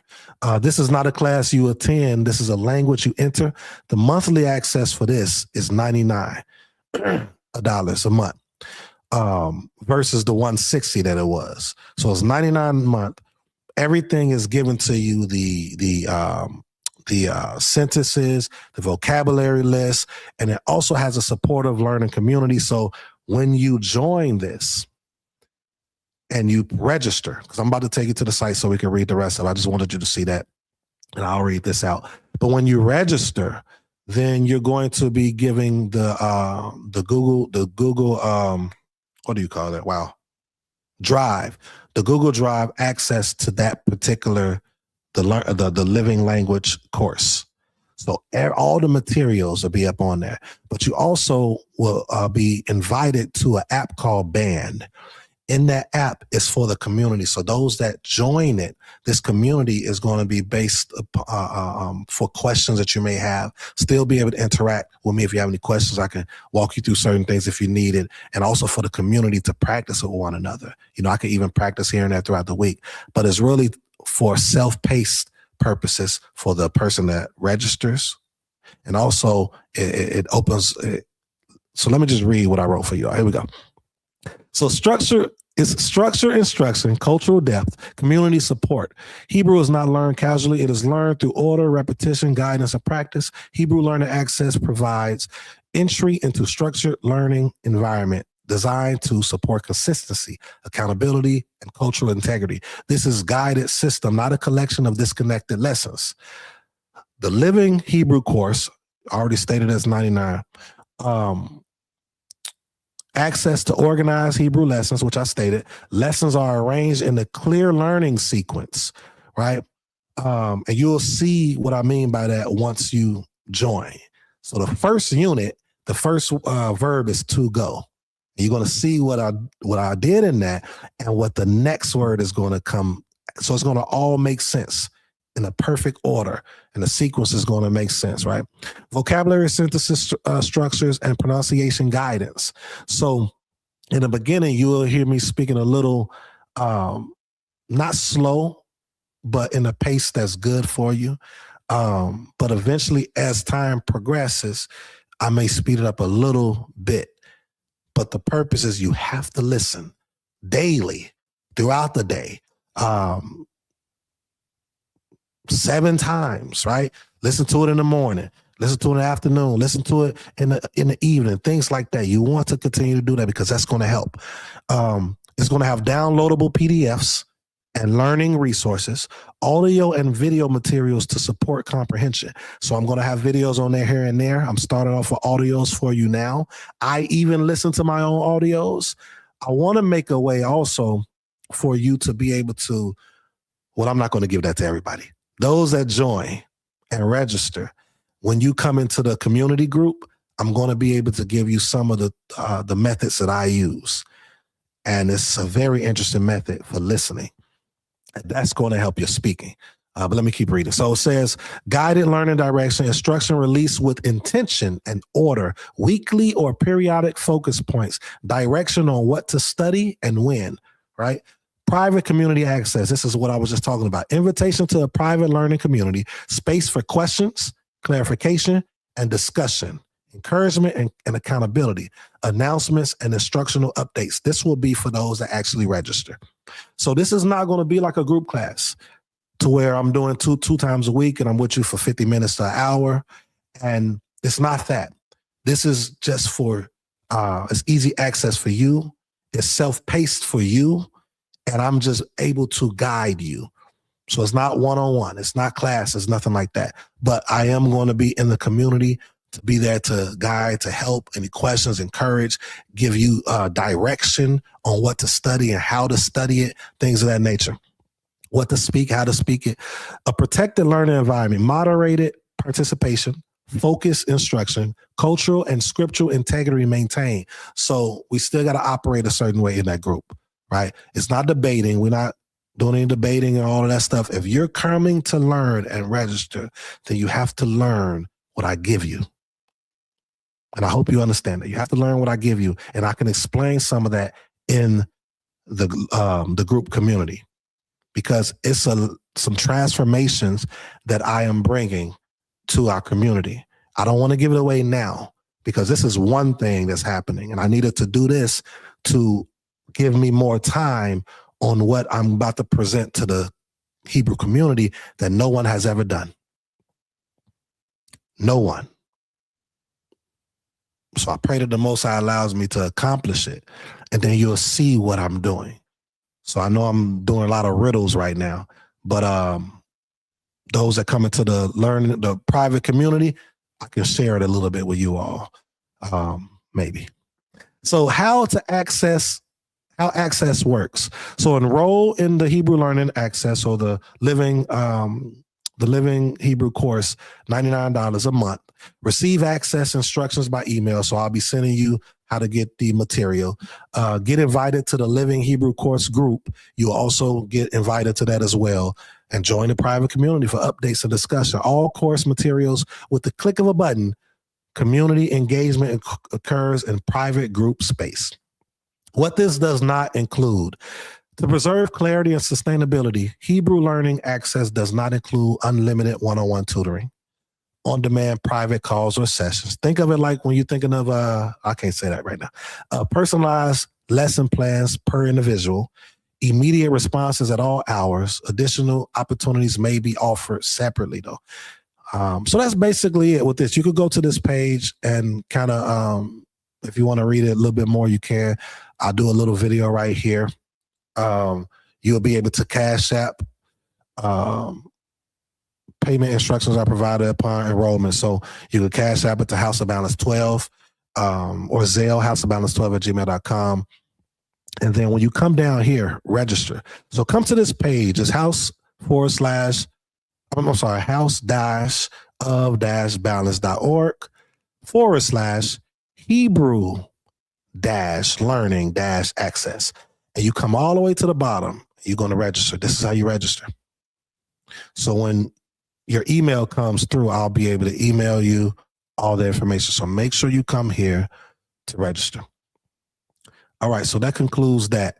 So going forward, I won't be doing the group classes like I did before. I'm working on a huge project, but I still want to make sure that I'm producing to the students that I had and the students that want to come forward. I'm still going to be very interactive in this. I'm still going to be pumping out synthesis and things for you all. And I'm actually recording me speaking it so you can listen to it when you're driving, when you're working out, before you go to sleep, when you wake up. You want to listen. Listening is more important than speaking. Why is that? There's a lot of people that are able to say stuff like, I need a 𝐄𝐓𝐷 right? I can't wait. They can say that, but can they catch it when someone's speaking it? Do they know what that person is saying? So it's very important to listen. Very, very, very important to listen more than you speak. But when I say listen more than you speak, I'm not saying don't speak. You need to speak. Definitely speak as much as you can, but listen more than you speak. All right. So that's it for that. If there's any questions, you can email us at houseofbalance12@gmail.com. If you wanted to donate, you can cash up us as well, houseofbalance12 houseofbalance12, and just put in the description if it's a donation, if it's a tithe, whatever it may be, so we know where to distribute it. And the last thing I wanted to talk about was the Learning the Culture Conference. I'm going to always bring that up. May 15th to May 17th, Learning the Culture Conference. You have to be there. You have to be there if you're able to. It will be in North Carolina. Save the date. North Carolina. Let me pull this up so you all can see this, and then we're closing out completely. Okay, give me a second. Hopefully you all can see this.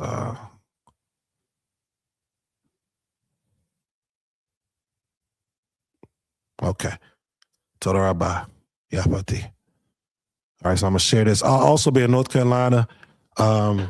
January 17th, I'll be teaching at Seventh-day Harvest Teaching Assembly. I think I said the whole name right, but Seventh-day Harvest in North Carolina, I'll be teaching there. So if you're in North Carolina area and you're familiar with Moria Douglas or Moria Yhwh, then make sure you come on in there and support us. We'll be teaching there. But this is the Learning the Culture. Yep, May 15th through the 17th. Oh, you in North Carolina? You in yeah. If you able to make it, man, or even if you're not able to make it, maybe me and my 𝐄𝐓 can make sure we bump into you all. Yeah. January 17th, but May 15th through 17th. Yeah, that's what this is right here. So save the date. Topics of discussion is codifying and canonizing scripture and history. These are some of the topics. Codifying and canonizing scripture and history. Chief Prince of Bulin, Balewi Hadekia, the person that ordained me and elevated me, he's going to be there. He's going to be bringing some powerful stuff. I can't wait. Israelite cultural appointed time services. I could have worded that a lot better than that because somebody asked about that. And I think they thought we were speaking of like the Moedim, right? But this is more so dealing with how to conduct ourselves in these appointed times, the different setups and things like that. How was it culturally observed? So we're going to bring that out. The importance of community living on land together and or distant accountability. I never force that you have to be in the same land. It's on the same land with each other. That would be great to do. But some people, choose not to, and some people can't, right? So at least the importance of community living for distance accountability. So that's another topic. We'll get into that. Making righteous covenants. We talked about covenants earlier. Honor and protection of our women. Very important. Honor and protection of our women, elders, and children. All right. We're going to be talking about that. But women, I hope y'all are ready for what's going to be brought out. Because although this is a great thing for us to do, it includes something. We'll get into that. And then the Hebrew language. And should we be learning it today? Which is why I'm doing something that I can't wait to present to you all. I don't know how long it's going to take, but once it's done, yes. Right. So those are some of the topics. We truly look forward to you all being there in North Carolina, May 15th through the 17th. Shalom, shalom, 𝐄𝐓. You're going to have to go back to the beginning. Go back to you may have been here. I'm not sure, but you got to go back if you haven't. But that concludes this, you all. That concludes this. May the Most High bless and guard you all. Please consider the learning, the coach. Learning. Wow. Let me think. Let me back off. The Living Hebrew course. If you're trying to learn Hebrew, please consider that. All right. And then consider this Learning the Culture conference. May the Most High bless and guard you all. Did I miss anything else, Yapati? Because I know you in the chat. Did I hit everything I needed to before I leave?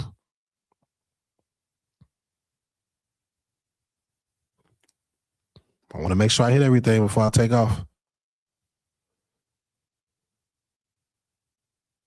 All right. Shalom, shalom to you, Adon. Definitely gonna get in contact with you because I think you're in North Carolina, if I'm not mistaken. So, definitely, hopefully, could meet up with you or something. All right. Shalom, shalom. 𝐄𐤓𐤅𤐊𝐉𝐿𝐼.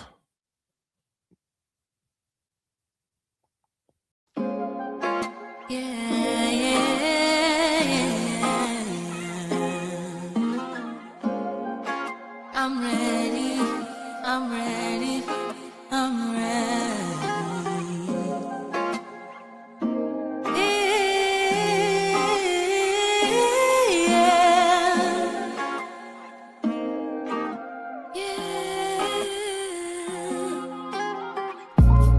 I see a dream, that dream is green, and I don't mean material things. Freedom to the land, child, woman, and man, as we take up for what we stand.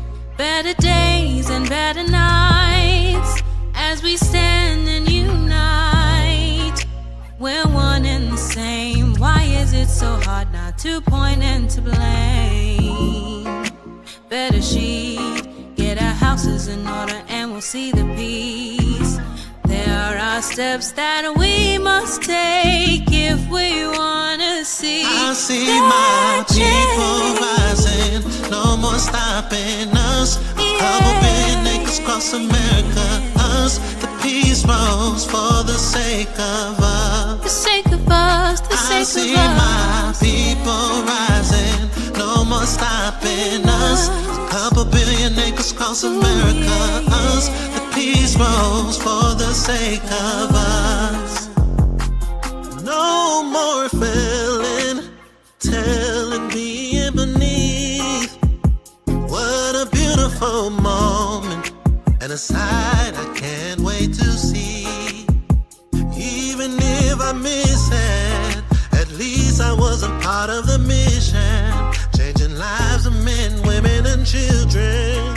All glory goes to He that causes us all to be. And if they're thinking we can, we show them that just as long as we stand. A monument, we the people can't be broken as long as we stay focused. I see my people rising, no more stopping us. A couple billion acres across America, us. The peace rose for the sake of us. For the sake of us. I see my people rising, no more stopping us. A couple billion acres across America, us. The peace rose for the sake of us.